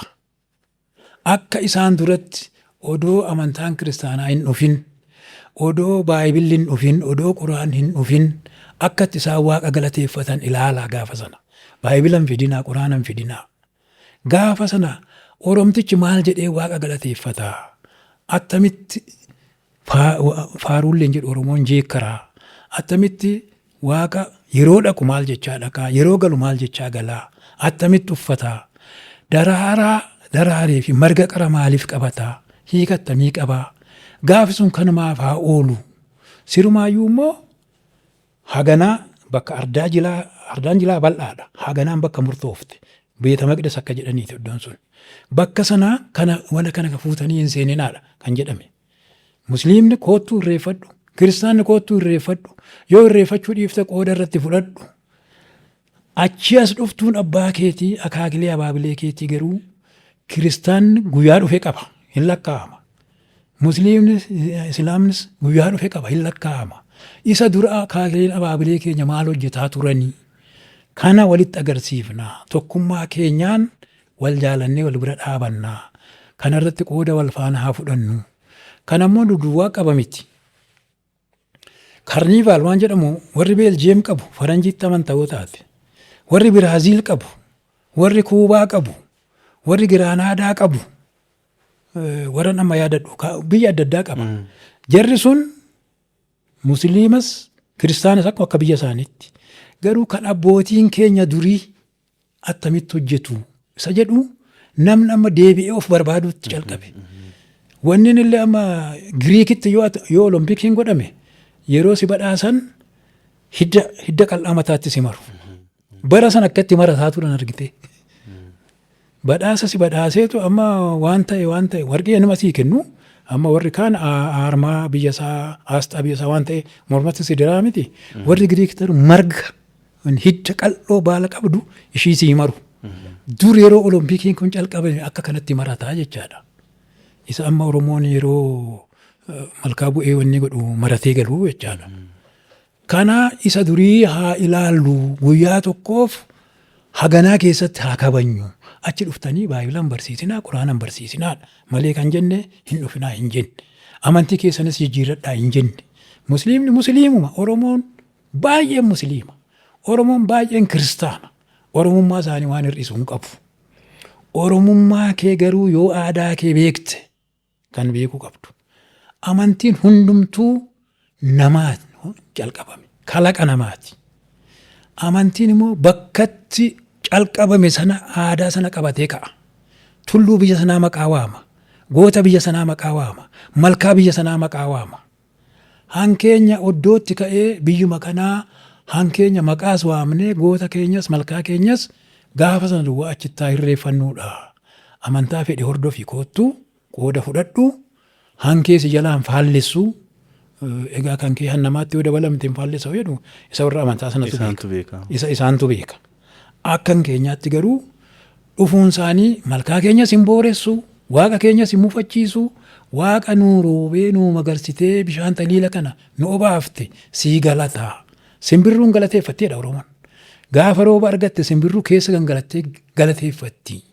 Kanaaf eenyu rooba roobsu waaqa duwwaa danda'a. Kanaaf koottaa galateeffadhaa wal faana galateeffannaadhaa ammallee waamichi koo kanuma. Obbo Dirribii haasaa gaarii godhaa jirraa barumsa guddaan isinirraa fudhataara akka mataa kiyyaatitti daawwattoonni keenyallee warri poodkaastii kana hordofan barumsa cimaa akka fudhatanii fi ilaalchi Oromoo hangam akka ta'e poodkaastii keenyarraa hin baratan jedhee yaada. Keessattuu waa'ee amma dura kaasne waan waaqeffataa bu'aa bahii dhalli Oromoo tokko namni Oromoo tokko ilmoon Oromoo tokko argaa turte hanga tokko baratan jedhee yaada. Amma immoo gara pirezidaantii yookaan ammoo waldaa isin hooggantaniitti dhufaa. Waldaan isin hooggantan kun waldaa bara afaan Oromoo iyyuu dubbachuun ulfaataa afaan Oromoo reediyoo cibsa jedhanii akkuma isin dura jettan san yoo ijoolleen afaan Oromoo dubbatte afaan xurii ittiin dubbatte san jedhanii saamunaadhaan afaan dhiqsiisan jettan san dhugaa waan garaa nama mararaa. Bara naannawa san hundaa'ee waldaan kuni mee akkaatama hundeeffamnummaan kun akkami hundaa'ee eenyu hundeessee maaltu kaasee hundaa'ee akkamittuu milkaa'ee hundaa'ee hundeeffamuu danda'e akkamitti mootummaa dhorguu dide. Mootummaan dhorkuu irraa duubatti hin deebine isa nan kaasaa akkamitti hundaa'e inni jedhu nama hawaasa keessa akkuma silaa Oromoo hin muran malee hin gogsine qola irraa hin baafne dhalootuma keessaa latee namoonni qaroon akka Hayilamaariyaam Gammadaa akka Alamuu Qixxeessaa namni akka Haajii Roobalee ture namni akka Haajii Simbirroo Hullufaa ture namni akka Adamsaa Addoo ture namni akka Tasammaa Nagarii turan jarri kuni haala naannoo isaanii hin argu. Oromoo keessaa guddatanii waan isaanirra gahaa jirullee hin argu. Keessumaa Taaddasaa Birruu fi Hayilamaariyaam Gammadaa Mooqaadishootti illee hidhamaniiru. Biyya Oromaatti dura laa yoo calluma jettee yoo ijoollummaa dha'uu manaa baatu nu gosa waaqa kennee ittuma bultaa ati qooda sin qabdu waaqni siin kennine kanaachi akkuma sanatti itti fufuudha. Jarri kun bakka nu gosa waaqni hin kennine namni akkatti wal bushullee argani. Haajiin faallee makkaa dhaquudhaan haajii dhaquudhaan nama biyya adda addaa kan afaan adda addaa dubbatu kana Haayilasillaasee himuutu warra hin jenne wanni isaa dhungadheen guddadhenne dabtara koorraa suuraa Haayilasillaasee warra isan dhunganneen illee wal barani. Egaa namni hunduu kanaan wal bareera. Xaaliyaan innis geessee kanadha jedha kana lamaan sadan kana duwwaa miti garuu namni immoo wal caala uumamaan. Namni ija seeraa fuulduratti wal qixxeedha malee namni uumamaan hojjaa wal caalaa beekumsaa wal caalaa jabinaa wal caala. Kanas fudhachuu qabna. Egaa jara kana keessaa warra Oromoon qaroo jedhu yookaan illiit yookaan hiiqaan warra jedhaman kun qaroo yookaan illiitiin akkaadaamiidhaan barumsa guddaa barachuu miti. Inni itti dabalame caalaatti miidhagsa. Illiitiin warra uumamumaan sammuun isaanii gaarii saba isaaniitiif yookaan garee isaaniitiif waan gaarii hawwanii fi waa tokko mijeessuu barbaadanidha. Jara kanattu Oromoon hamma kana gahu kun maaliif itti roorrifamaa maaliif gadi qabamaa jedhanii itti yaadani. Jara kana durallee bara Oromoonni bahaa gara Harar kana jiran Arfan Qalloo haa ta'anii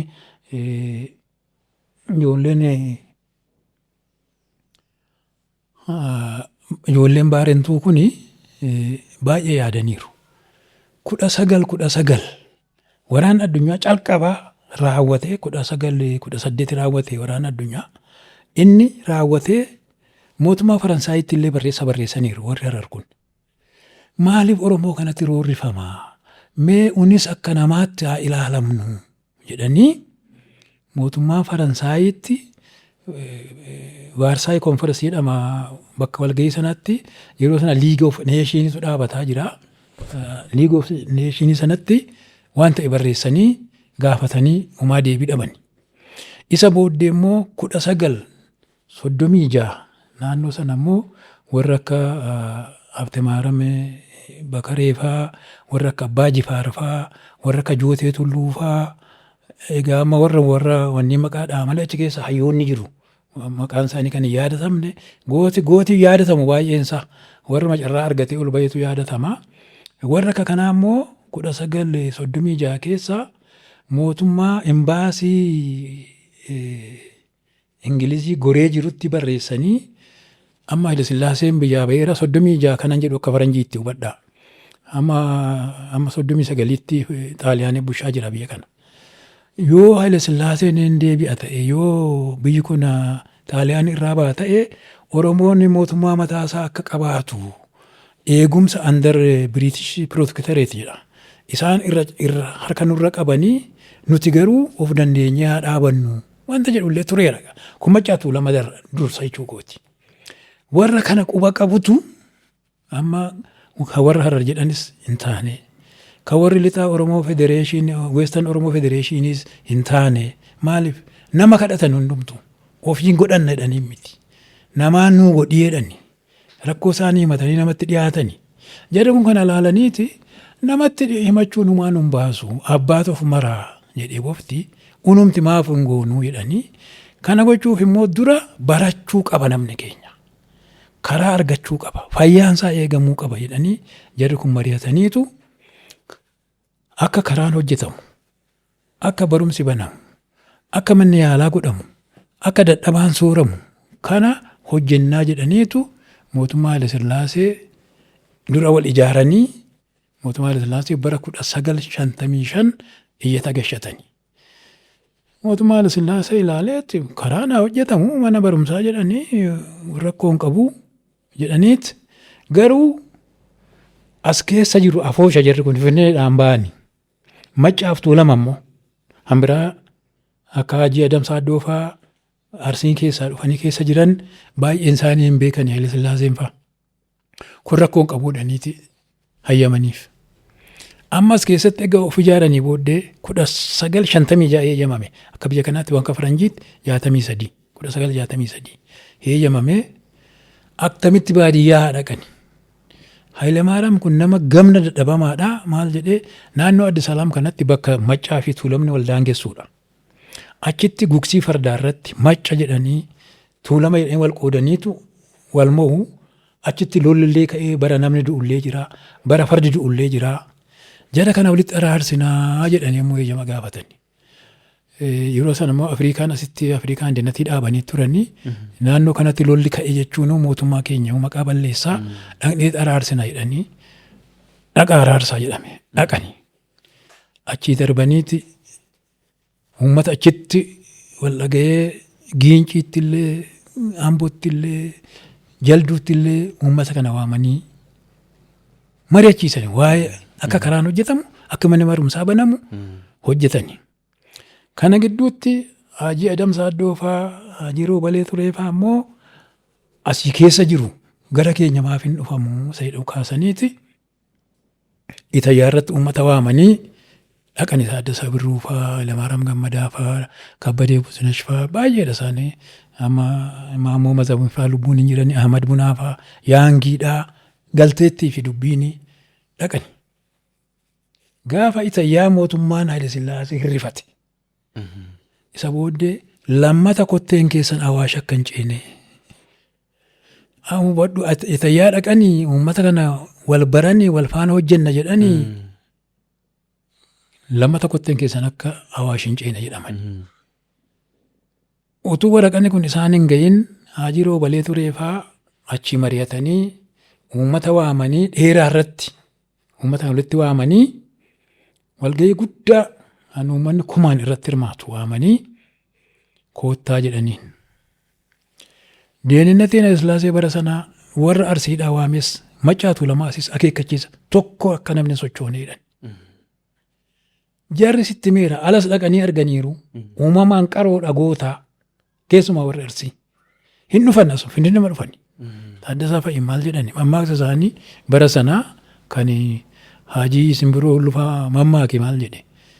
Yaa jaranaa nuti nama waamne namni kabaja nurraa qaba isinillee kabaja qabdu uummata kana maal jenneet irraa hafne jennaa torbanii hafu immoo bultii 3-4 hafu dhufan maal jennaa jennaan mootummaan ajaja kennee attam goonaa jedhan aboo waan tokko isinitti himuu jedhanii jennaan intalli takka abbaan manaa ishee karaa deema jedheeti itti himnaani jaalallee ishee beellamte sibiran dhufa bula jettee.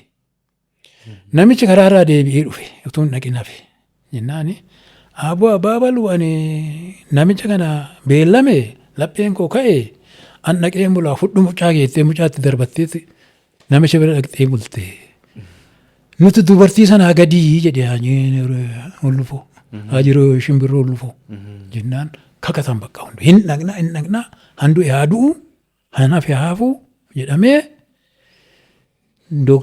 Jeneraal Daawit Abdii mahandisii keessaa baazuqaa matarayyasii emmiwaanii baasanii hiramee fi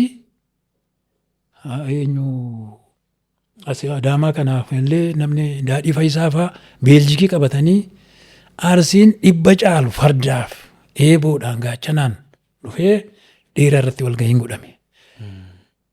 Dajjaalamni Saayiluu Nifaa dhaqee dhaabaa jedheen poolisiitti ergee.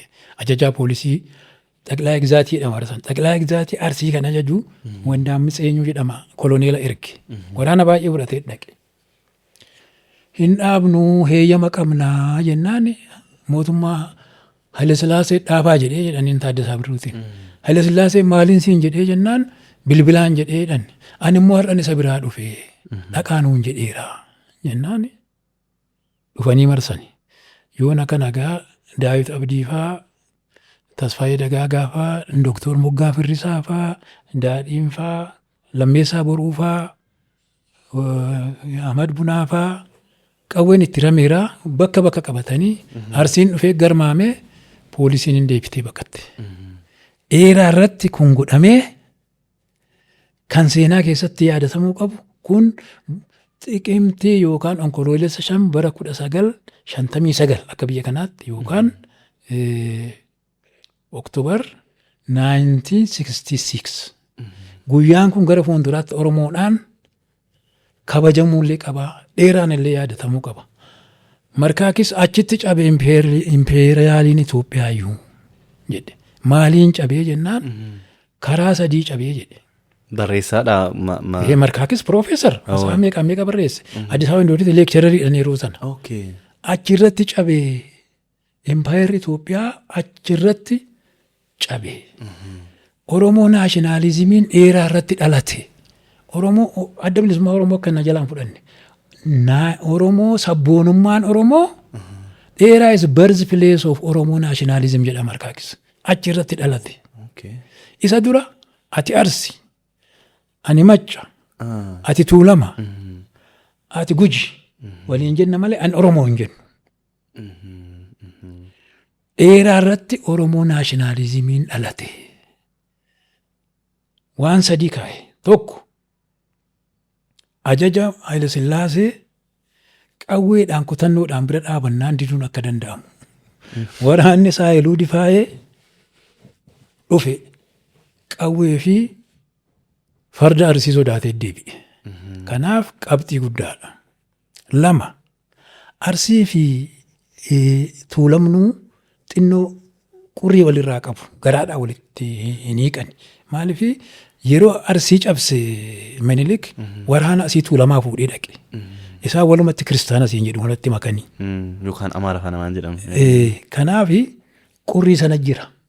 Isallee Haajii Roobalee Turoo kun nama gamnaamaadha. Isallee uummata achitti wal geessana. Waameet isaan kunis akkuma keenya qabamanii dhufanii nu fixanii haa araaramnu jennaan Kabbadaa Buzinashfaa Taaddasee Birruufaallee igzoo jedhanii kufanii kadhatanii har'a booddee ati Tuulama yookaan ati kiristaana ani musliimaa miti nuti Oromoodha jedhanii wal faana qalanii nyaatanii Oromoo naashinaalizimiin gaafa sana dhufeedha. Kanagaa wanni Haile Sillaasee diduun kiristaanni musliimaa wal qooduu diduun ani Oromoodha hunduu gosoonni wal faana jechuun gaafa sana uumame. Kanaaf dheeraatti sabboonummaa Oromoo dhalataa jedhama harkaakis. Waldaan Maccaa Tuulamaa kana hojjete. Isa booddee attamitti ture inni jedhu. Achirratti mariin achirratti deemsifamee jira maal fa'aa haasa'ame? Marii sana irratti amma waan jettan kana irratti waan amma kaaftan kan maarkeezim kaase kanatti warri Arsii dhufee jira, warri Tuulamaa dhufee Maccaa Tuulamaarraa dhufee jira. Hararillee jira. Okay. Haasaan godhan jira. Haasaan yaadatamuu qabu. Wanni makaasan simbirroon ammallee eenyu obbo namichi beekamaan tokko jira kan Harar keessa nulloomina harkaa babbaddi malee. Oromoo naashinaalizimii kana. Oromoo naashinaalizimii kana kan kakaasu akka gaariitti kan hojjetu jira. Oromoo naashinaalizimii ammas egaa Taaddasaan faallee Dajjaazmaach Kabbadee Buzinaash faallee Adam Saaddoo faallee baay'ee dubbataniiru hundumtu. Ammas shimbirroo sanatu nama balaadha. Maal jedhee beektaa? Sila dubartittii kaa'e. Amma immoo maal jedhee burqaan xixiqqoo walitti yaatee laga taatii jedhe. Lageen immoo walitti yaa'aniitu galaana garba ta'u. Dhalli namaallee akkasuma. Arsiin, Shawaan, Booranni walitti yaa'eeti saba Oromoo ta'a. Kun waanuma jiruudha. Kanaaf nuti saba tokko jedha. Amma Harargee yoo fudhatte bara sana amma dhiyoodhuma jaarsa Ilma Qilxufaa wajjin ture qoradhee waggaadhuma darbeen bira gahe. Qottuu kan ofiin jedhu bara Oromoo ajajaniitu miti. Isumatu ofiin jedha. Maaliif ofiin jedha beektaa? Oromoon gar tokko horsiisee bulaadha. Inni tokko immoo qotatee bula. Ittiin ati horsiisee bulaadha, ani qotee bulaadha. Inni yookaan ati qotee bulaadha, ani horsiisee bulaadha. Kanaaf horsiisee bulaa sanarraa addaaf obbaasuuf ani qotee bulaadha jechuuf ani qottuudha jedhe.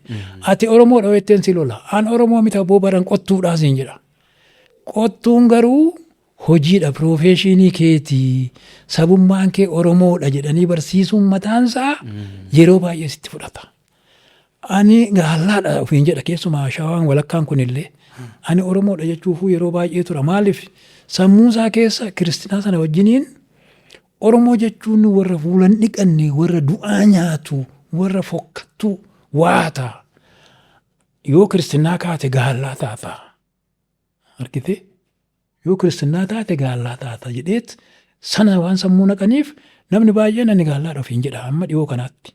Kunuu dhiyoo kana deebi'e.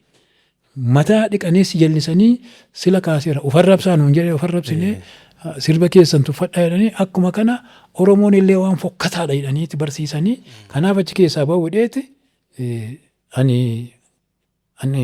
gaallaadha ofiin jedha Oromoo jechuu dhiise. Isaan garuu sirriitti beeku. Rakkoon Oromoo guddaan kana naafa dhaggeeffatu. Hamma diinni keenya nu beekuuf nu sodaatu of baruu dadhabuu keenya rakkoon ijoon. Hamma geenyu beeknee ga'umsa keenyatti fayyadamuu wallaaluutu qabeenya guddaarra dhaabannee hankeenya ta'uusaa ofirraa ittisuu waan wallaalleef hunduu ofii harka kaayee si jalaa borca malee odoo hamma geessu beektee hankee irratti abbaa taatee namnu seenee sin borcuu. Kanaaf Oromoon eenyummaa isaa baree akka dhaabatu waldaan Maccaa Tuulamaa kana hojjete. Kana dalagaa ture. Attamitti as ga'ee itti cite nama keenya du'a. Hayilamaariyaam Gammadaa fa'aa du'e, Maammoo Mazammil fa'aatu du'e, Jeneraal Daawit Abdii fa'aatu du'e. Egaa kun warra gurguddaa warra karaa wanni irra jiranidha. Meeqa du'e, qabeenyi isaa hin saamame, manni isaa hin duguugame, gareetti itti cittuutu immoo hafe. Indaganaa immoo jabaannee kaanee yeroo mana keessa jiruyyuu Gaaddisaa Hirphasaa fa'aa, Alamaayyoo Garbaa fa'aa, Xurunesh Buliifaa, Hararirraa, Caaltuu Mahammad fa'aa jira kitaaba kanarra gara ijoollee 36tu du'e. Eenyuma dinne itti cinnee akka inni hin kaane goonee barbadeessinee naan jedhe xiqqni yaadi. Na waamee yeroo inni dhaadhaa bahu. Ati sadabadhu hojii kee hojjetadhu kana booddee waa'ee Maccaa Tuulamaa akka inni hin taane goonee barbadeessinee jedhe. Galmeetu gubata. Waan inni qabutu fudhatamaa. Nama isaa ajjeefamaa garuu itti citeetuma didee har'aan ga'ee malee waan isa irratti hin godhamne hin jiru. Yeroo meeqa 1959 cufamee waan inni qabu hin barbadaa'e 1985 banamee indaganaa deebi'ee 1996 cufamee waan inni qabu hin gurguramee namoonni hin du'anii 2004 immoo indaganaa deebi'eet irreecha jalduutti moo eessatti dhaqxanii irreecha irra ooltan jedhameet aadaa Oromoo irreeffannaa barsiiftu jedhameet ammas waan qabnu guuramee nutillee hidhamnee dokumentii keenya hundi badee deebinee ittuma deebina. Indaa'inna sa'a dirgeen aawaddamnoo jedhani. Dhuguma dokumentii balleessitaniittu horii fudhattaniittu laphee Oromoo keessaa garuu balleessuu hin dandeenye. Kanaan itti fufee egaa haala akkasiitu jira jechuufani. Kana jechaan waldaan Maccaa Tuulamaa maqatuu Maccaa Tuulamaa malee waldaa Oromooti. Waldaa Oromoo irra darbe waldaa uummata Kuush. Sidaamaa keessaa waldaa Amaanu'eel Dubbaalee fa'aa miseensa waldaa Maccaa Tuulamaati. Walaayittaa keessaa Muluu Majaa fa'aa miseensa waldaa Maccaa Tuulamaati. Beenishaangul keessaa Haajii Abdurrahama Hoojalee fa'aa miseensa waldaa Maccaa Tuulamaati. Affaar keessaa Gabre Mikaa'el Hosaloo fa'aa warra jedhaman miseensa waldaa Maccaa Tuulamaati. Isaan immoo warra paarlaamaa keessa bara sana turanidha. Gaaffiin Maccaa Tuulamaa fi rakkoon isaan qaban waan wal fakkaatuuf miseensa waldaa Maccaa Tuulamaa ta'anii keessa jiru. Waldaan Maccaa Tuulamaa kan Oromoo Tuulamaa fi Maccaa miti. Maqaa isa ta'e malee. Bara sana maqaa Oromoo jechuun hin dandeessu. Kanaaf maqaa Afoosha yookaan Iddiriitiin akka kanatti dhaaban malee har'a yoo ta'e waldaan Maccaa Tuulamaa kan uummata Oromoo kan uummata miidhamee kan uummata koloniin Oromoo gadi cabsee koloniin Abisiiniyaa gadi cabsite isa warra ofirraa falmachuu ka'eedha malee kan Maccaa fi gosa Tuulamaa miti. Seera keenyarra jira. Maqaa waldaa kanaa yeroo barbaadame 4 keessaa harka 3 deeggaramee jijjiiramuu hin danda'a. Akka maqaa gosa Oromoo hundumaa hammatu godhamee yookaan akka maqaa uummata Kuush hammatu godhamee jijjiiramuu hin danda'ama jedha. Isa bara 1955 barreeffame irra jira kun. Hin danda'ama. Amma garuu haalli waan hin eeyyamneef kanaaf kaanee jedhanii yeroo baay'ee boodii irratti dhiyeessinee Mee seenaan masaa qabatee haa ta'u jedhanii itti fufame malee kan Maccaaf Tuulamaa qofaa miti. Walitti dhufeenya meebi seenaa isaa yeroo nuuni isa irraallee ta'ee Maccaaf Tuulama jedhamee osoo itti fufame natti tola. Yoo waldaa Maccaaf Tuulamaadhaan namni waa baay'ee yaadata. Kun dhagaa guddate waan ta'eef. Kanaaf waldaan Maccaaf Tuulamaa ammallee isin pirezidaantii hoogganaadha. Fuulduratti hoo akkami hojjechuudha irra jirtanii biiroon keessa namoo naannoo kami argamaa anillee dhufee waldaa sanitti dabalamuu miseensa ta'uu barbaada fakkeenyaaf namni biraallee miseensa illee ta'uu barbaade immoo maal godhuu danda'a maal hojjetaa jirtanii fuuldura akkamitti deemuu jirtan. Fuulduratti egaa waldaan keenya amma naannoo kiiloo 5 kiiloo bakka jedhamu sana naannoodhuma Qiddiste Maariyaam yookaan Misiraachi Manatsar bakka jedhamu sana fuuldura jira.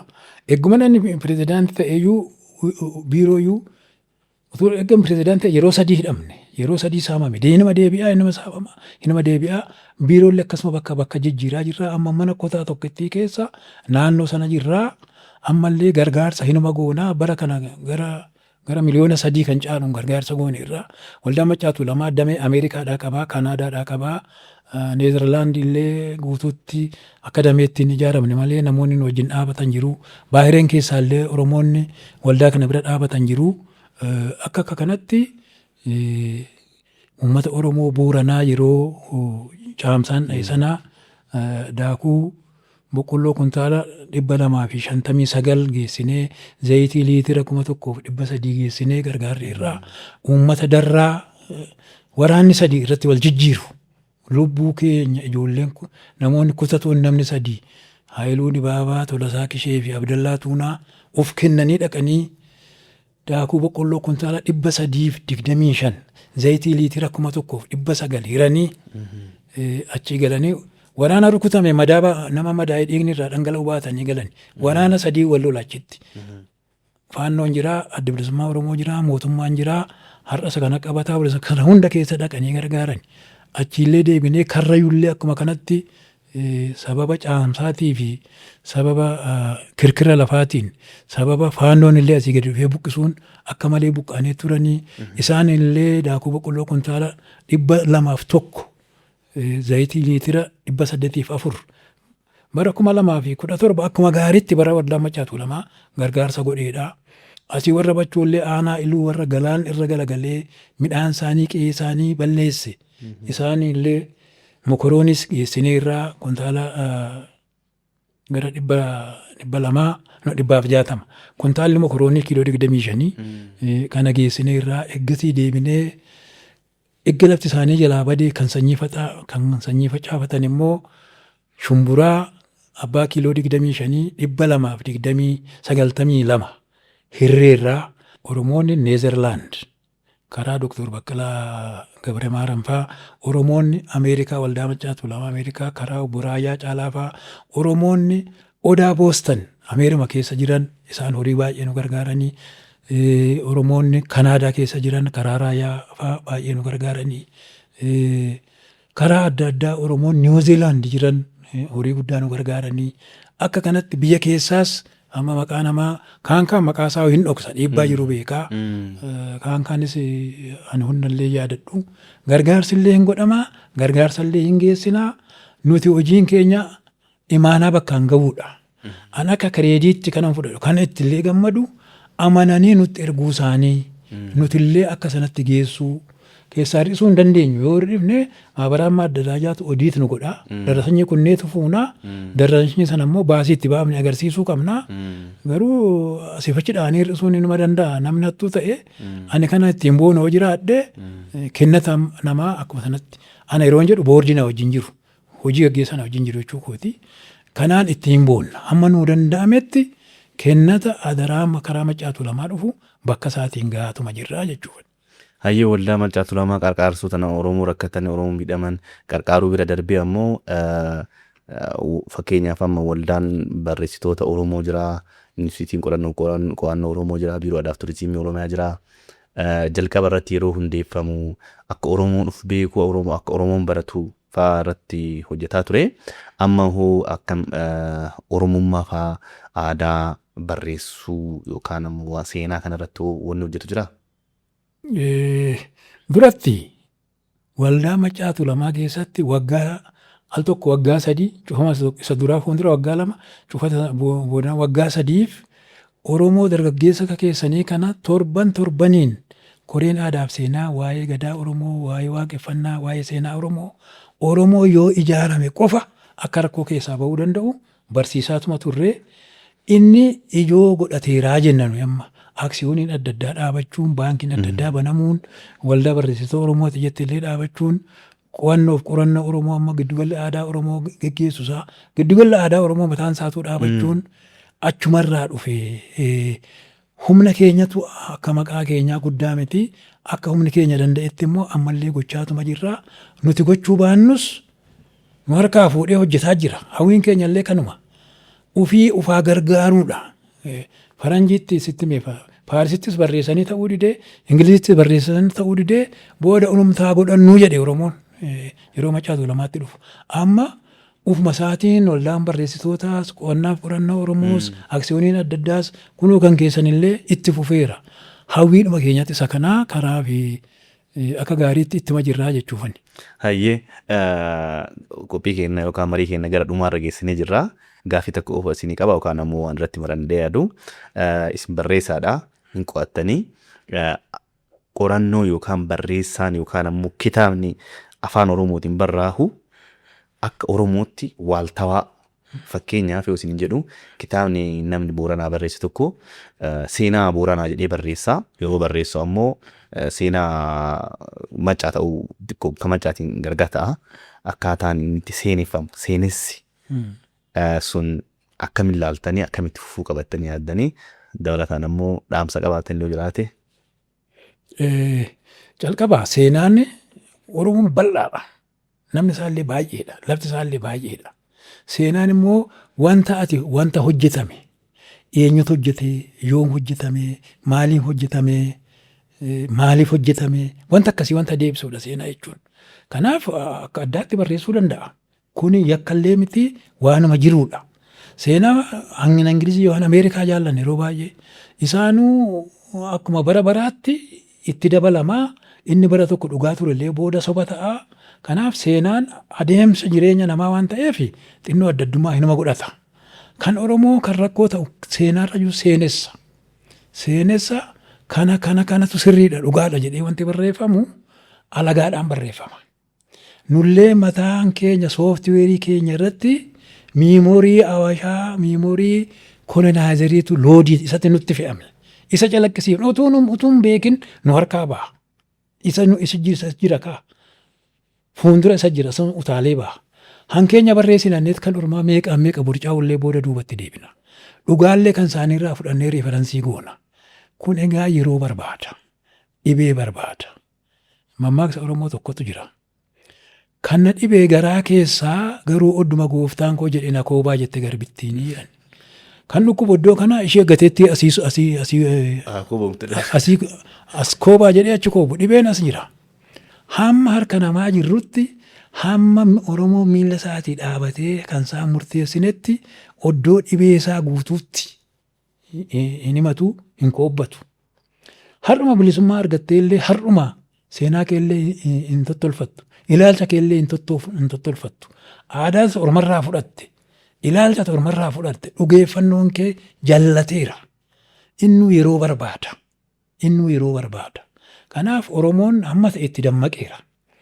Maaliif Oromoo irratti xiyyeeffatu? Amaaraannaa gaallaa jedhu taramte yoo ka'u. Amaaraannaa Guraagee, Amaaraannaa Walaayittaa, Amaaraannaa Sumaalee wanti jedhu guddaan ka'u. Maaliif Amaaraannaa gaallaan kaa'u jettee guddaadha. Hin sodaatu. Narra galagalaa laata jedhu. Yeroo baay'ee isumaan wal morku. Yoo isa mo'an cimoodha. Yoo inni jabaatee yaadda'u. Kanaaf cimaa ormi cimina sodaatutu bakka sodaatama gahuu dadhabne. Gaafa isa bira geenye seenessa keenyas seenaa keenyas hin sirreeffannaa kan nurratti dabni guddaan hojjetamu garuu waan sodaachisaa taaneef. Sareen gogaa leencaa sodaattii bara.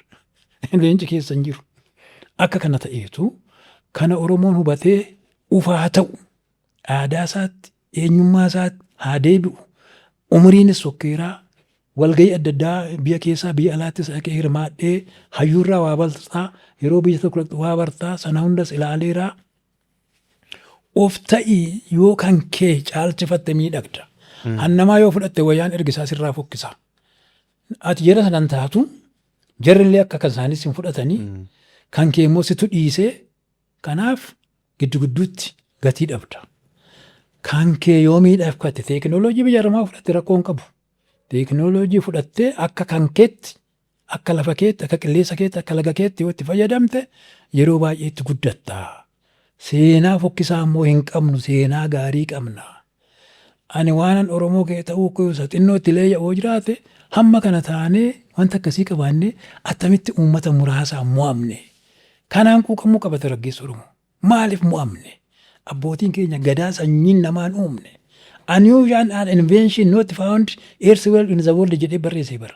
Namni Ameerikaa waa'ee gadaa qorate. Unusual an invention not found elsewhere in the world.